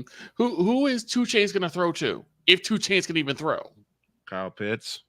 That's the only 2 things they have now. Kyle Pitts and Drake London. And for some reason, people want to include Kirk 2 Chainz cousins as part of their offensive weaponry. Why? What the hell are they thinking? I've already pre-shook the ball, and it didn't land on offense. It landed on defense. That figures. What's the name? I'll give you 3 of them that they're looking at. Okay. Quinyon Mitchell, the corner out of Toledo. Mm-hmm. Or possible edge rushers like Dallas Turner or Jared Verse. You know, that's a total Atlanta Falcons thing to do, so I'm not surprised. Go the exact wrong direction. That's why they need Jesus. Exactly. The Atlanta Falcons are the literal epitome of Jesus take the wheel. That's the whole damn division. What are you talking about? You're not wrong. Speaking of Jesus take the wheel, bingo. Oh no, that's Jesus get out of the car. That's Grief for Jesus on GTA. Yeah. Just go. That's Jesus abandoned ship. Abandoned ship. There's no hope for Carolina right now. Like absolutely none. They have to push the plunger and start all over. Okay, From ownership here's all the way through. Here's the thing that I said last year. During the draft, I said I will bet you money that Carolina will mess around and pick CJ Stroud over Bryce Young. Why did I make that prediction? Because I felt that Bryce Young, even though he's a Heisman winner, didn't show much at Alabama and wasn't ready to take on the rigors of a 17-game season. Right. That was my exact prediction. Now, I'm glad CJ Stroud made a liar out of me, but then I also said it depends on the team that selects CJ Stroud. Yeah. And the right one did. The wrong one selected Bryce Young because there's nothing in front of him to protect him. Well, let's see here. Yeah, take a look at the crystal ball. I take it that's not changing. No, it's not changing either because since Carolina doesn't exactly have any solid picks in the first round, pick 39 for the Carolina Panthers by way of the New York Giants, Max Melton, the corner from Rutgers. Who? This is why Tepper belongs on the Monument of Morons. Like I said, this is Grief for Jesus from GTA. Yeah. Why in the world why would you go defense? Again, I mean, this is all projected, but why would you go defense? Don't ask me. Even I question the crystal ball. Like the offense is an absolute shambles. There's my answer to that. I will say with the 44th pick, they do go offense. Okay. Red shirt junior, wide receiver from Washington, Jalen Polk. What? Thanks, Stone Cold. We needed that. Yeah. And that is their two picks from round 2. A corner. A corner and a wideout. Yep. Still no one to throw to them because Lord knows what Bryce Young's going to do. No line to protect Bryce Young. So, again, Lord knows what Bryce Young's going to do. Uh-huh. Exactly. So, in other words, for the Carolina Panthers, says the projections. Yeah. Pretty much. Pretty much. All right. Let's move on. Let's go to the Superdome. The New Orleans Saints, and I'll start this discussion. They need a quarterback. Bad. Yeah, they do. They need a quarterback. They really need a quarterback, period, point blank, end of story. They have not had a serviceable quarterback since Breeze left. Since Drew, thank you. You just took the words out of my mouth. Because for a year, they depended on famous Jameis. Why? Yes. Exactly. Why the hell would you do that?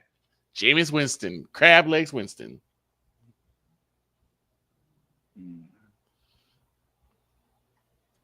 I swear I'm going to shoot this crystal ball. Don't do that. Oh no! Don't do that. We're staying in the offense, but it's not a quarterback. Okay, now what? Why? Because with Ryan Ramczyk's future unclear because of his knee issues, The projected draft at number 14 for the New Orleans Saints, Talise Fuaga, the offensive tackle from Oregon State. You know what? Stop there. Offensive tackle. There you go. There you go. Yeah, I can't get mad at that. Repair the offensive line. Thank you. I can't get mad at that. And what do the Buccaneers and the Saints have that the other two teams in that division don't have? A Super Bowl title. Mm-hmm. So they've been to the mountaintop. But to echo Victor's thought about the South Division,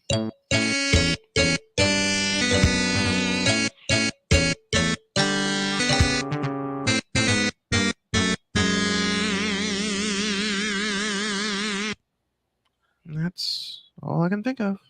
Well, the crystal ball also says in the second round, New Orleans gets a wide receiver. Okay. And the name is? By way of Denver, pick 45 for the Saints projected, the senior out of North Kakalaki, Devontae Walker. I like Walker. I like Devontae Walker.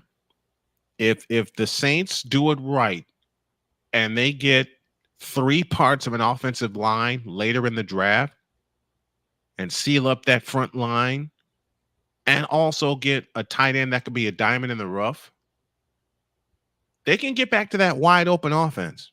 Mm-hmm. They can get back to it. It can happen.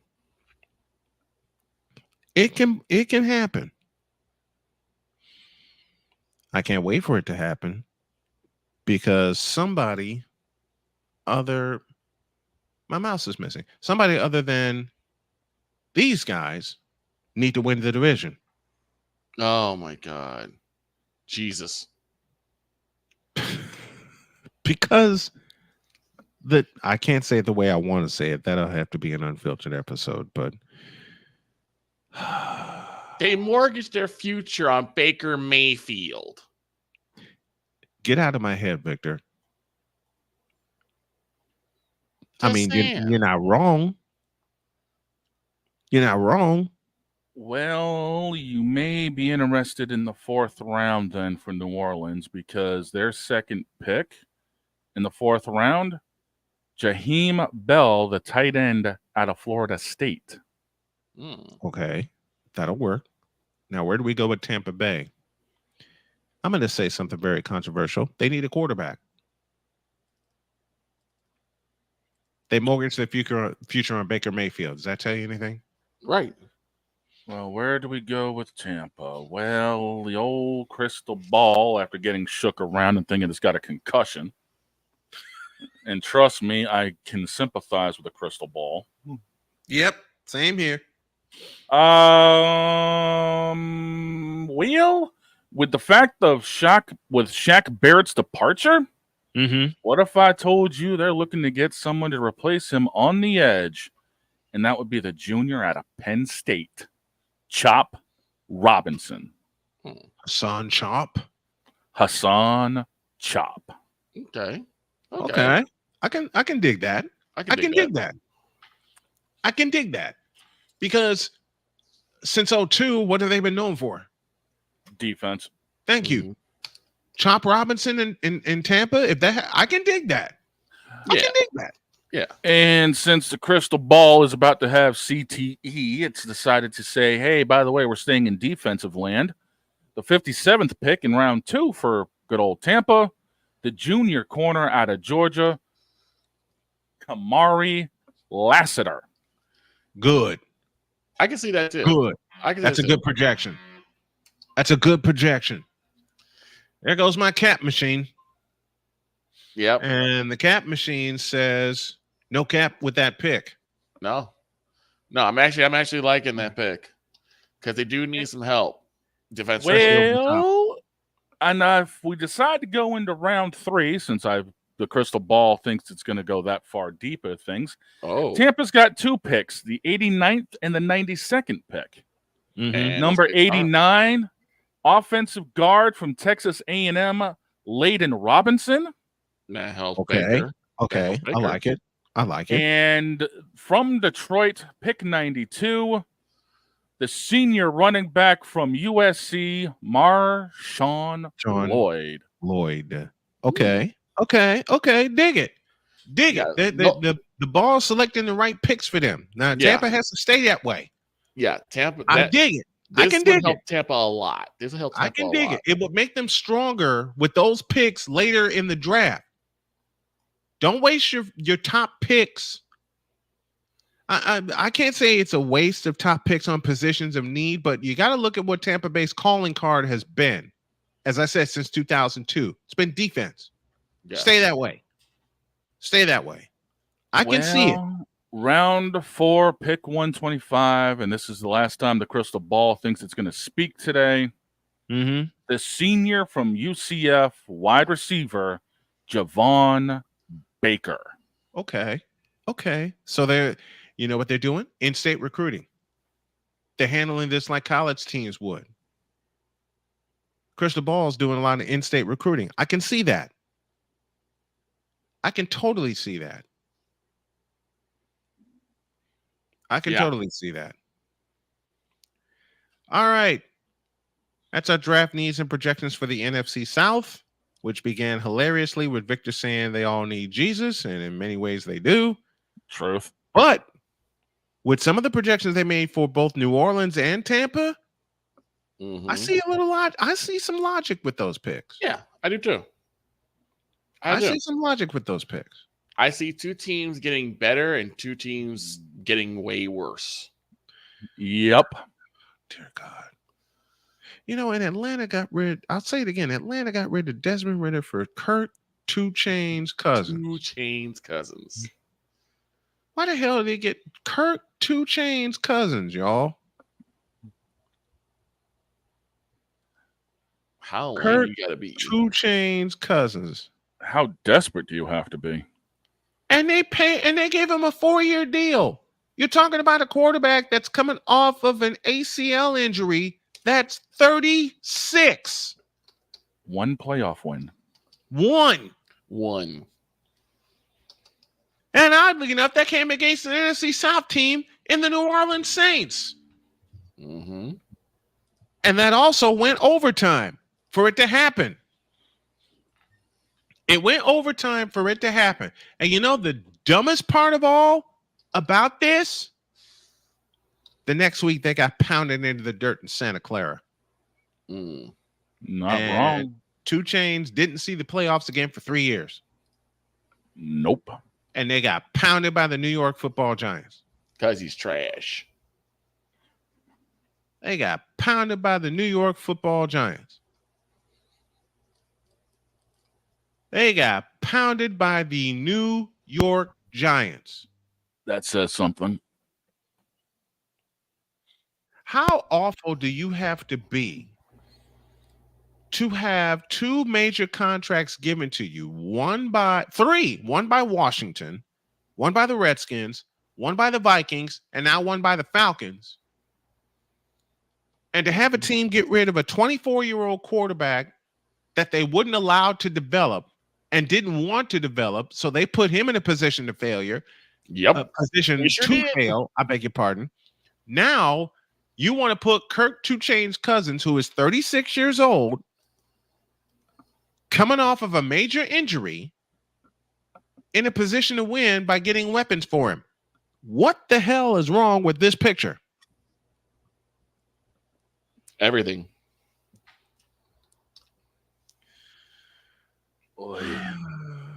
Oy. Caramba. I need to go put the crystal ball in the freezer to get rid of its headache. Right. Get rid of its headache. I think we all need a shot in the head for that, for the NFC South. Good grief. Yes, indeed. Grief for Jesus needs to come in and just blow up the NFC South and say, rebuild it. Or move everybody back to their original divisions. Yeah. Yeah, but then one division would have one extra team. No, you won't. 16 teams of conference. Move everybody back to their original divisions. So just combine everything. Yep. Oh, that would make the playoffs a lot more easy. Mm-hmm. Each division has 4 teams within the division now. You know what? Blow up the blow up the South divisions. Mm-hmm. The North becomes the Central. Mm-hmm. You can stick Tampa Bay back in the Central division. Okay? You can stick the Cardinals. This is what I'd do if I was commissioner. Give me this button. Give me this button. Lord. I tell the state of Arizona, F you. The Cardinals are going back to St. Louis. And then I march my ass into St. Louis. I'm the commissioner. You're going to build them a stadium.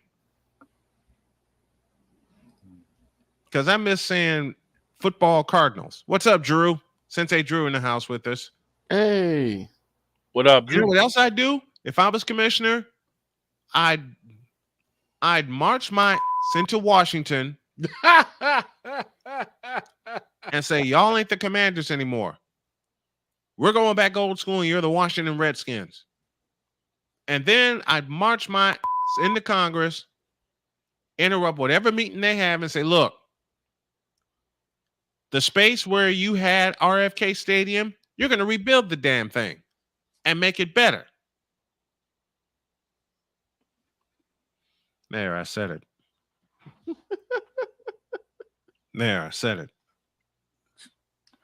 I might, you know what? I'm going to turn that into a segment tomorrow. Oh, this ought to be good. I'm going to turn that into a segment tomorrow. What would we do to fix the NFL? Yes. Yes, yes, yes. And Droid said something earlier. We didn't get a chance to get to it. So Droid, make you a promise. We'll get to the NHL tomorrow. In fact, NHL will lead off hour 1. Okay. Let's do that. NHL. So write that down in your notes, Shane, and send it to us. NHL will lead off hour 1 tomorrow because we got a lot to catch up on with them. But for now, gonna take a break, and when you all get back, we're gonna see this. 3-pointer LeBron. Missed it. Rebound Porter. There's the stop. Over to Jamal Murray. They have to foul. They have to foul. He's at the midcourt circle. 4 seconds. 3 seconds left. Why are they not fouling? Jumper Murray. Got it at the horn. Denver mounts the comeback. They come back from 20 points down. They win game number 2. 101 to 99 is the final. And the Lakers can take that L on the way out. Yeah, take that L on the way out. We got a lot of L's to dish out for Bron when y'all get back.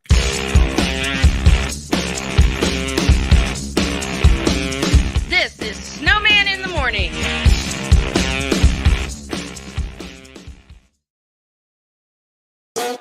The original Think Drink is back. Level up with proven ingredients formulated to crush your competition. No gimmicks, no jitters, no messing around. Just high-potency results that keep you moving day or night. There's a new nerd in town, and we came to play. Nerd Focus. Smarter than energy. SeatGeek is the ticketing app for fans like Boomstick Lady. No free throw is safe from the roar of her sticks.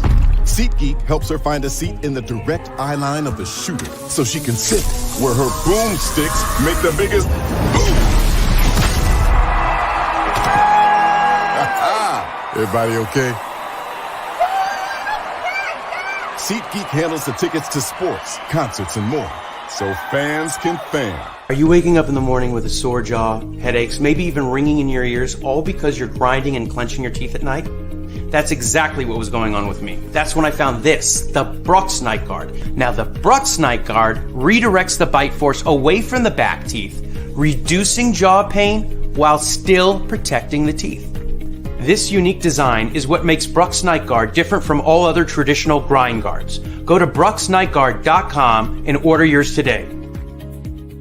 Hey everyone, I'm joined by my old friend, Mr. Ellis Williams, AKA Mr. Biggs. You called me and you told me, you said, man, I got Car Shield and it worked. What made you get it? I have this old SUV, and I know the manufacturer warranty is about to run out. I didn't want to get stuck with expensive car repairs. Right. So I gave CarShield a call. Coverage was very affordable, and there was no long-term contract. A few months after that, transmission went on my car. I took it to my mechanic. They called CarShield and saved my family and I $2,400. CarShield is America's #1 auto protection company. Their administrators have paid out over $1 billion in claims and cover most vehicles from 5,000 to 150,000 miles. You'll receive 24/7 roadside assistance, courtesy towing, rental reimbursement at no additional charge. Give CarShield a call today before it's too late. Remember, CarShield cars go farther. Protect yourself now against expensive auto repair bills. Call 800-513-9263. We were always hippies at heart, I guess, and that was one way that we showed it before we became full-time RVers. And we were definitely living small and minimally. What made us decide to go with Battleborn was everyone from their top leadership team down to their service department helped us so much the whole way through. Our relationship with Battleborn is so much more than business. And me and Dennis love to jam together. We've played together multiple times, and that's been an awesome transition. Be able to learn so much more about the business, also just make some awesome friends. Alicia. You can't hold somebody to that standard if you haven't voiced what you want and what you're needing from that. Mika. If you're not communicating expectations, you're waiting for your feelings to be hurt. Nicole.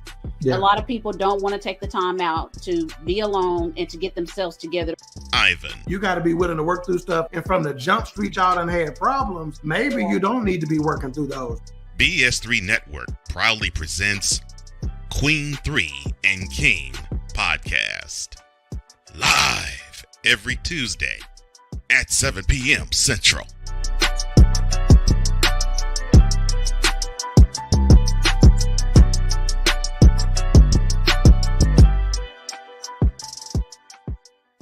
During bad weather, driving can become downright dangerous. What's your emergency, please? Trust Battle Vision Storm, the revolutionary glare reduction glasses that turn your sight bright during bad weather at night or during the day. Watch your ordinary vision become extraordinary. Battle Vision Storm uses light optimizing lenses that block blue rays so you see clearly in heavy rain at night or blinding snow during the day. Heavy rain, snow, sleet, or fog can make it impossible to drive. Not with Battle Vision Storm. Get your Battle Vision Storm for only $19.99. But wait, due to rising costs and supply chain shortages, this may be your last chance to get your very own at this low price. There is a strict limit of 4 Battle Vision Storm per order while supplies last. Don't wait, order now. Call 1-800-483-6319 or visit battlevisionstorm.com. So call 1-800-483-6319 now.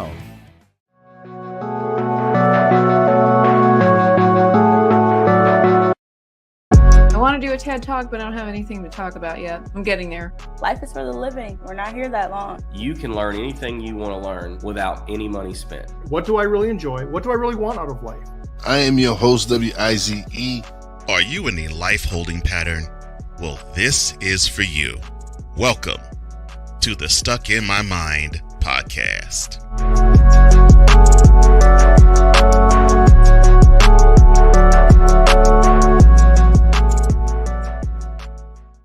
So Snowman's been asked, who's the face of the NBA? The face of the NBA has been residing in the Bay since he got here. And his name is Wardell Stephen Curry, the only unanimous MVP in NBA history. Take that. Oh, yeah! Welcome back to Snowman in the Morning. Yeah, baby! Oh, yeah. Snowman in the Morning continues. Down the stretch we come with the dog and Vikala. Snowman is here with you, and, well, it's that time in the show, isn't it? You know what time it is. Mm-hmm. Damn it. You know, the hate is real. I just got done stuffing the crystal ball in the freezer. Don't tell me I got to put my own head in there after this. Oh, you're gonna have to. No, because I'm about to fix all of this. Oh boy. Oh boy. All right, let's do this. Jesus, take the wheel. Great for Jesus. Because you left Almost. LeBron, it is you. It's always been you. It always will be you, forever and ever. Amen. Let's go. In a world where partial greatness is celebrated and total greatness is shunned, there stands to be a figure on the lips of those who love him and those who hate him. The inane comparisons to Michael Jordan and Kobe Bryant continue and has existed since 2003. There is no end in sight, for the battle between those who unconditionally love and unconditionally hate him wages on. These are their stories. Welcome to the Bronzexual Confessions. Oh boy.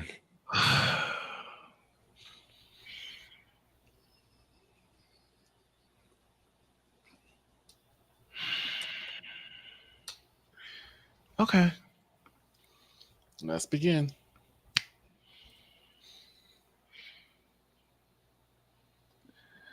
This is bad.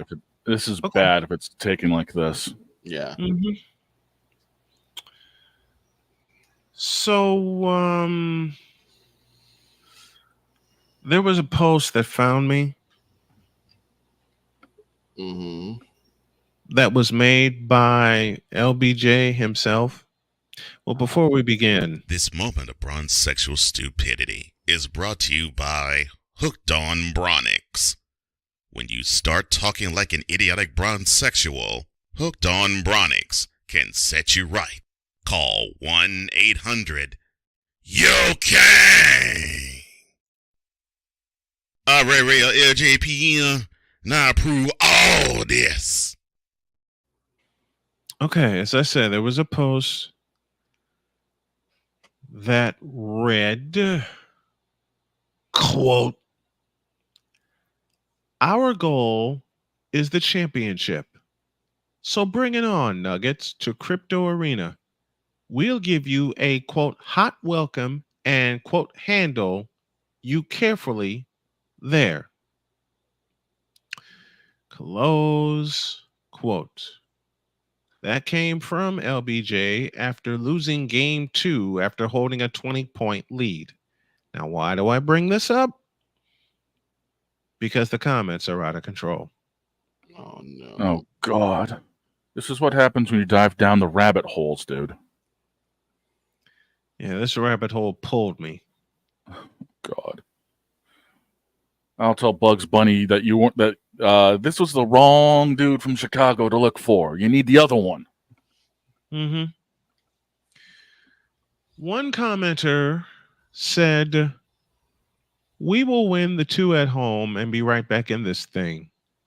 We cannot afford to blow a 20-point lead. Facts. Keep our foot on the pedal going forward, not backwards. Vanderbilt and Wood will be back. We're going to pick and roll the hell out of them. They can't stop it." Stop there. Can't stop it, eh? Then explain the last 2 minutes. Saying it and doing it are two different things. I will repeat that sentence. We're going to pick and roll the hell out of them. They can't stop it. I'll repeat my response. Then explain the last 120 seconds. Matter of fact, explain the last 5 seconds when you got pick and rolled by Jamal Murray and no one stopped the ball. Idiot.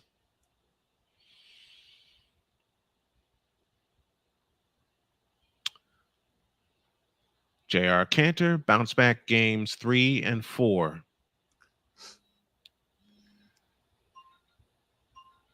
You're 100% fit to beat the Nuggets.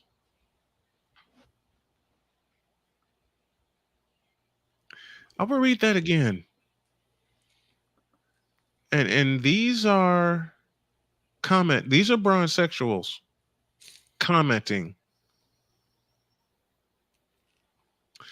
You are 100% fit to beat the Nuggets. Give me this camera. No, you're not. There.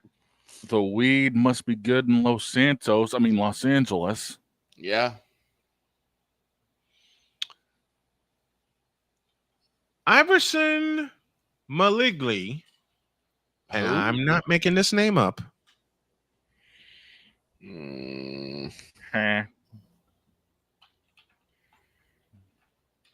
What did this idiot say?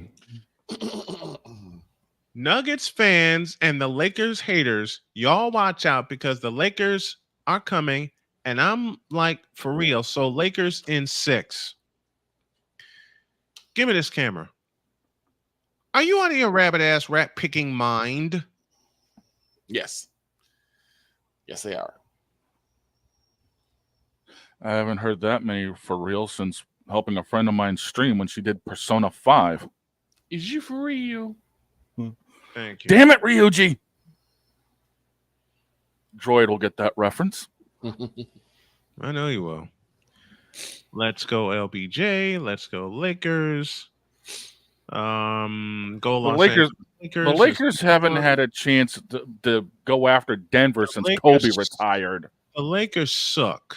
Okay? LeBron sucks worse. He's having all these fans riled up. Give me this. Give me this button. Put his in their mouth. Oh, dear. Yep. All the knob and the results are coming out, and the results of which are coming out the side of his mouth, and they're talking out the side of their neck. I shall continue.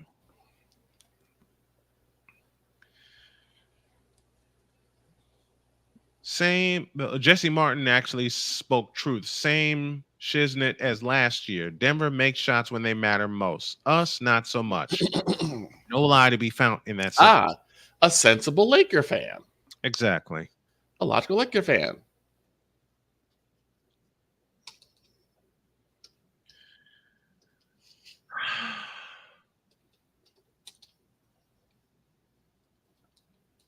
I shouldn't have gone down this rabbit hole, but I couldn't help it. Nope. The quote drew me in.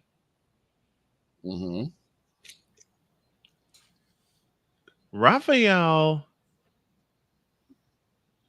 I'm not even going to try his last name. The body language of the Denver coach in game 2 was telling. I think he was shook how much the Lakers controlled this game for so long. Remind you, I'm reading this verbatim because people have no idea how to command the English language when it comes to LBJ. Fair enough. This definitely felt different. Unfortunately, same end result. Damn right. Same circus, different clowns. And this time, LeBron's the clown for taking that three-pointer when he elbowed his opponent out of the way. They didn't call it. He had a free lane to the basket. Idiot. Ain't supposed to be a very dominant athlete, so he could have just bowled his way through. And Adrian Orion says this loss was unexpected. Unexpected? No, it wasn't. No, it wasn't. No, it wasn't. Anyone with eyes could have seen this coming. Stevie Wonder playing Pinatee on the Donkey in the Shadow Realm could see this coming.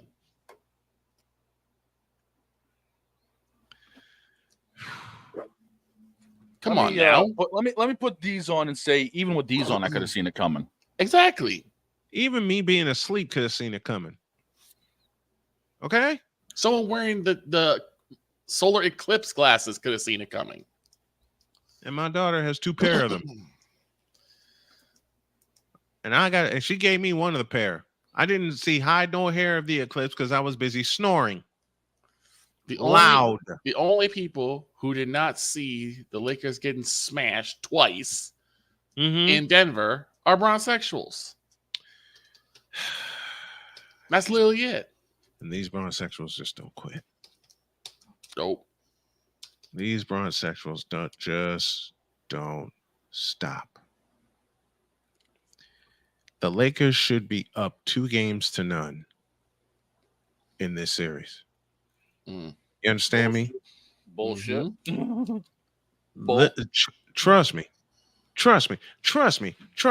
Watching the highlights of these two games, the Lakers should. The Lakers should have. They had both games in hand. They should be up 2-0.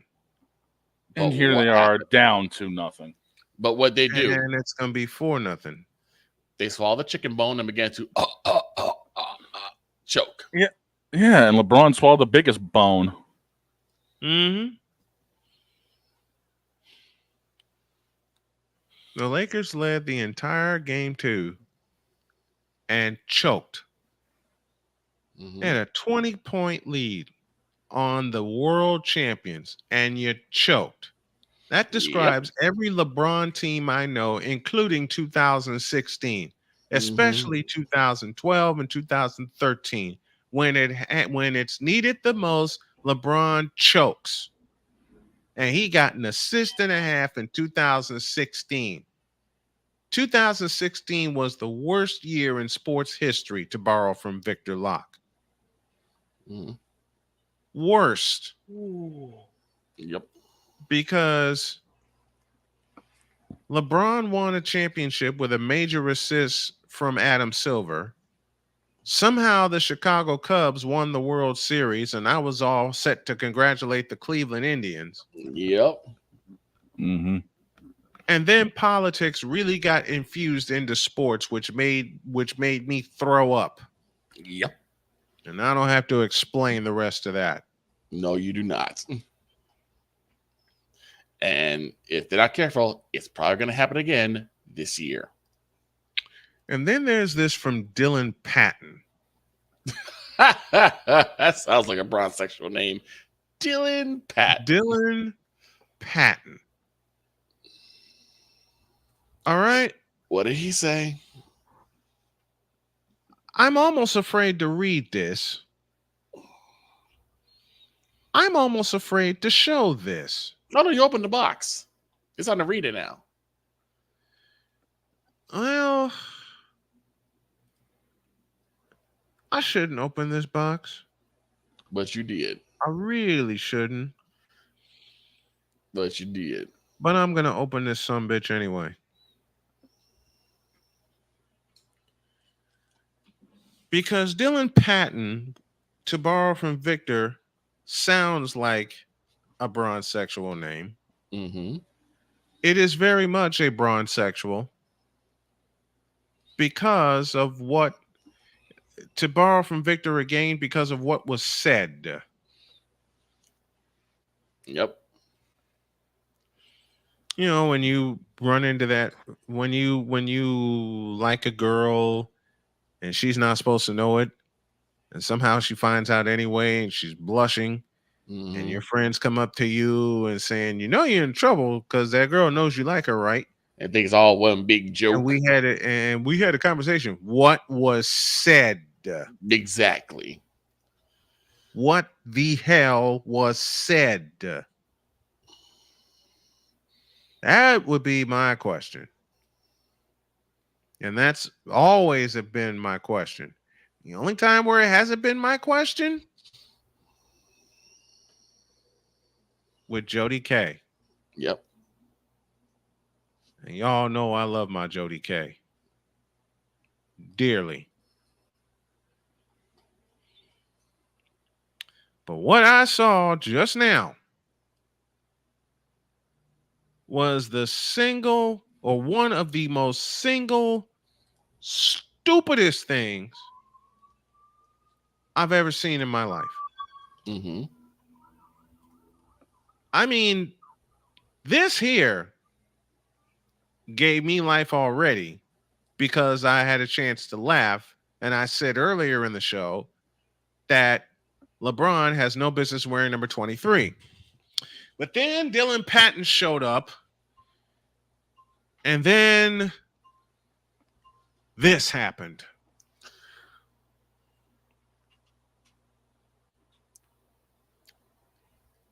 I will read it.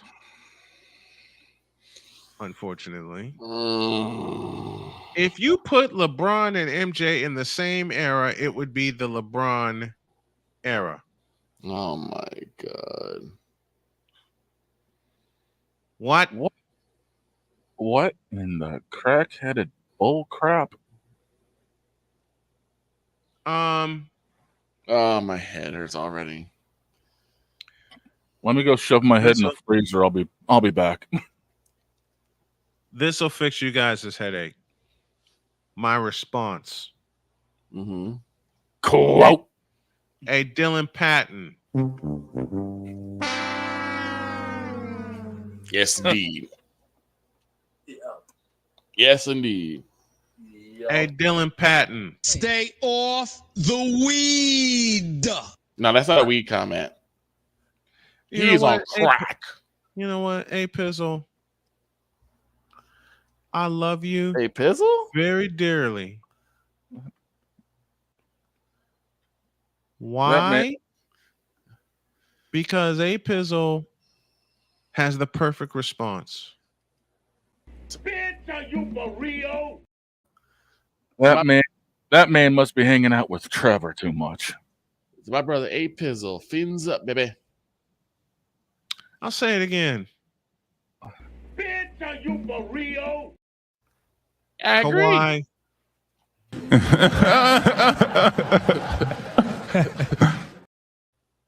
Michael. Stop it. Get some help. Red. Mr. Fox. No. Mr. Bullwinkle.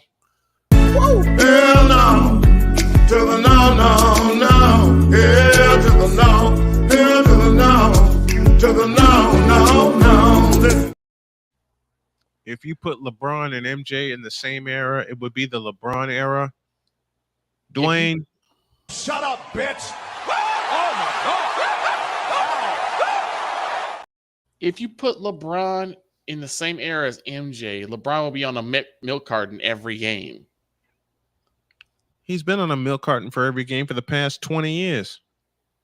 Red. Bitch, please. Dolomite. Bitch, are you for real? Mr. Pendergrass. Is you for real? Kawhi.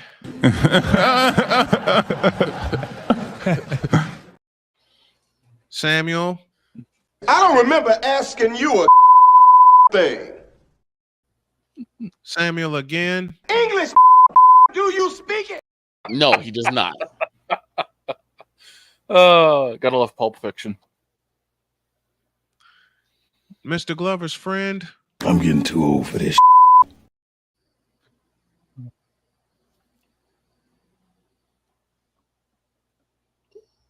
Dylan Patton, with all those clips, you just took one major craptacular.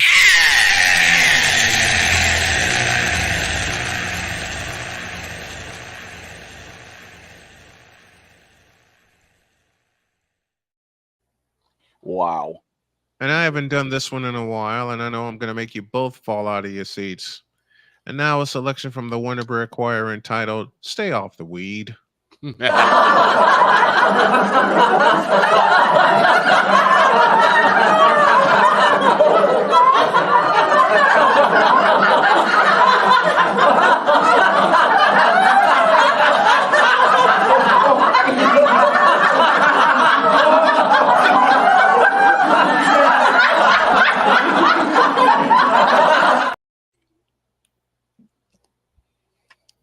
Dylan Patton, you a bitch.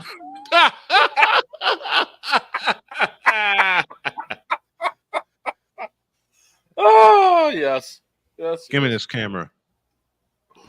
Dylan Patton, you a bitch.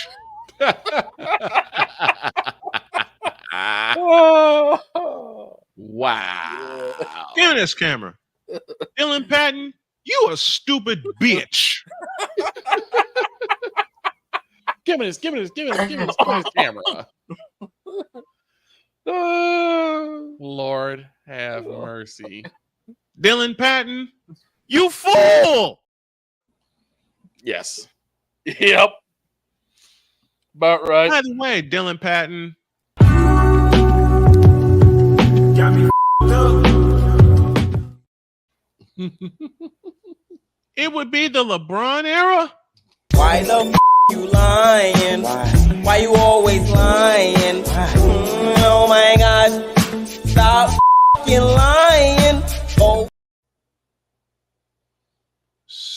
stupid ass. My God. You stupid, incompetent fool. Like, where did you get stupid, this from? You stupid. Give me this, man. Give me this. You stupid, incompetent.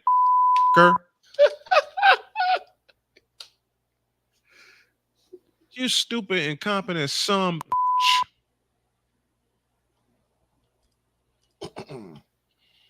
It would be the LeBron era. Since when? Please. How? What words the of Mr. were you smoking? In the words of Mr. Gary T. White, oh, please. Oh, please.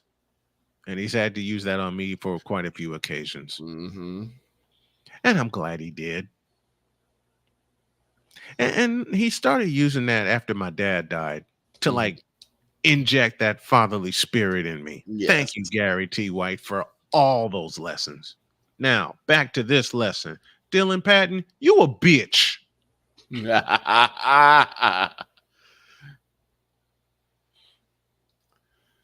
would be the LeBron, man. Oh, please. With all the individuals in that era, we're not just talking about just MJ. We're talking about Bird, Magic. We're talking about David Robinson, Patrick Ewing, Anthony Mason, Charles Oakley, Isaiah Thomas, Dennis Rodman, Charles Barkley. How about James Worthy? James Worthy, Alonzo Mourning, Hakeem Larry Johnson. Larry Johnson, Muggsy Bogues, Clyde the Glide Drexler, Sean Kemp, Gary Payton, Karl Malone, John Stockton. Do we need to go further? No. I'll give you a couple of obscure names. People with bronsexuals would call them obscure, but let's see. Jamal Wilkes, Walter Davis, Michael Cooper, who's going to be inducted into the Hall of Fame this September, mind you. Kurt Rambis, AC Green. Oh, and the one name that I lead the charge of, Tom Chambers, who has played a much better fundamentally sound forward than LeBron ever will. And we're running out of time. Now get out of my face, you stupid bitch. In a world where logic and sense flies completely out the window, while purple and yellow glasses are donned, rises. Hold up. False start. False start. I'll take the penalty here. I'll take the penalty here. Give me this camera. Dylan Patton, you a bitch. Get out of my face, you thirsty bitches. In a world where logic and sense flies completely out the window, while purple and yellow glasses are donned. Just a minute. False start. Wow. Offense. Give me this one more. Give me this camera one more time. One more. Dylan Patton, you are a bitch. Bitch. Stupid ass. Get out of my face, you thirsty bitches. In a world where logic and sense flies completely out the window, while purple and yellow glasses are donned, rises a figure who encourages ridiculous. Wait a minute. We have 2 penalties on the play. One final time. Dylan Patton, you stupid. Yes. You dumb to actually think that if MJ and LeBron were in the same era, it would be with the LeBron era? Whose have you been sucking? We know that already. It's the joystick. Whose joystick have you been hopping off on and putting your mouth on? Never mind. We already got that answer. See, you made my cap machine blow up again. Yes, I heard it too. You illiterate, incompetent. You fool. Faster, faster, you fool, you fool.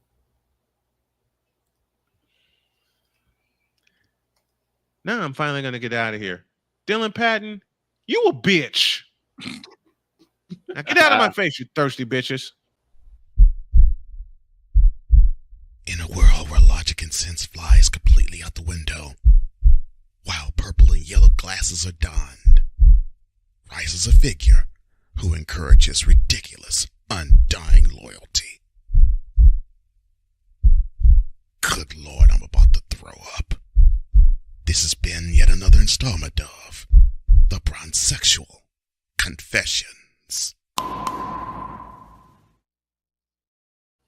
Tomorrow we'll talk NHL, mix in a little Major League Baseball, how we would fix the NFL. We'll preview both West Divisions draft needs and projections, which includes the defending world champion Chiefs and the defending NFC champion 49ers, who I believe will meet in Super Bowl 59 in New Orleans, not to mention Super Bowl 60 in Santa Clara.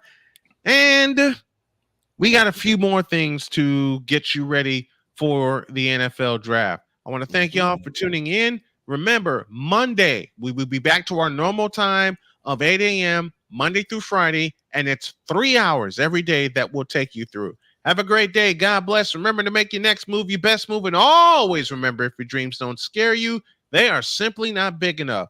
A shout to our executive producer, Cole Johnson, our associate producer, Shane Lake, our coordinating producer, Victor Locke, and the woman who makes it all possible, Jody Snow, a.k.a. the beautiful Dr. K. God bless y'all, and we'll see you tomorrow. So long, everybody.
Ain't nobody calling me, texting me, paging me, asking me, are you still involved?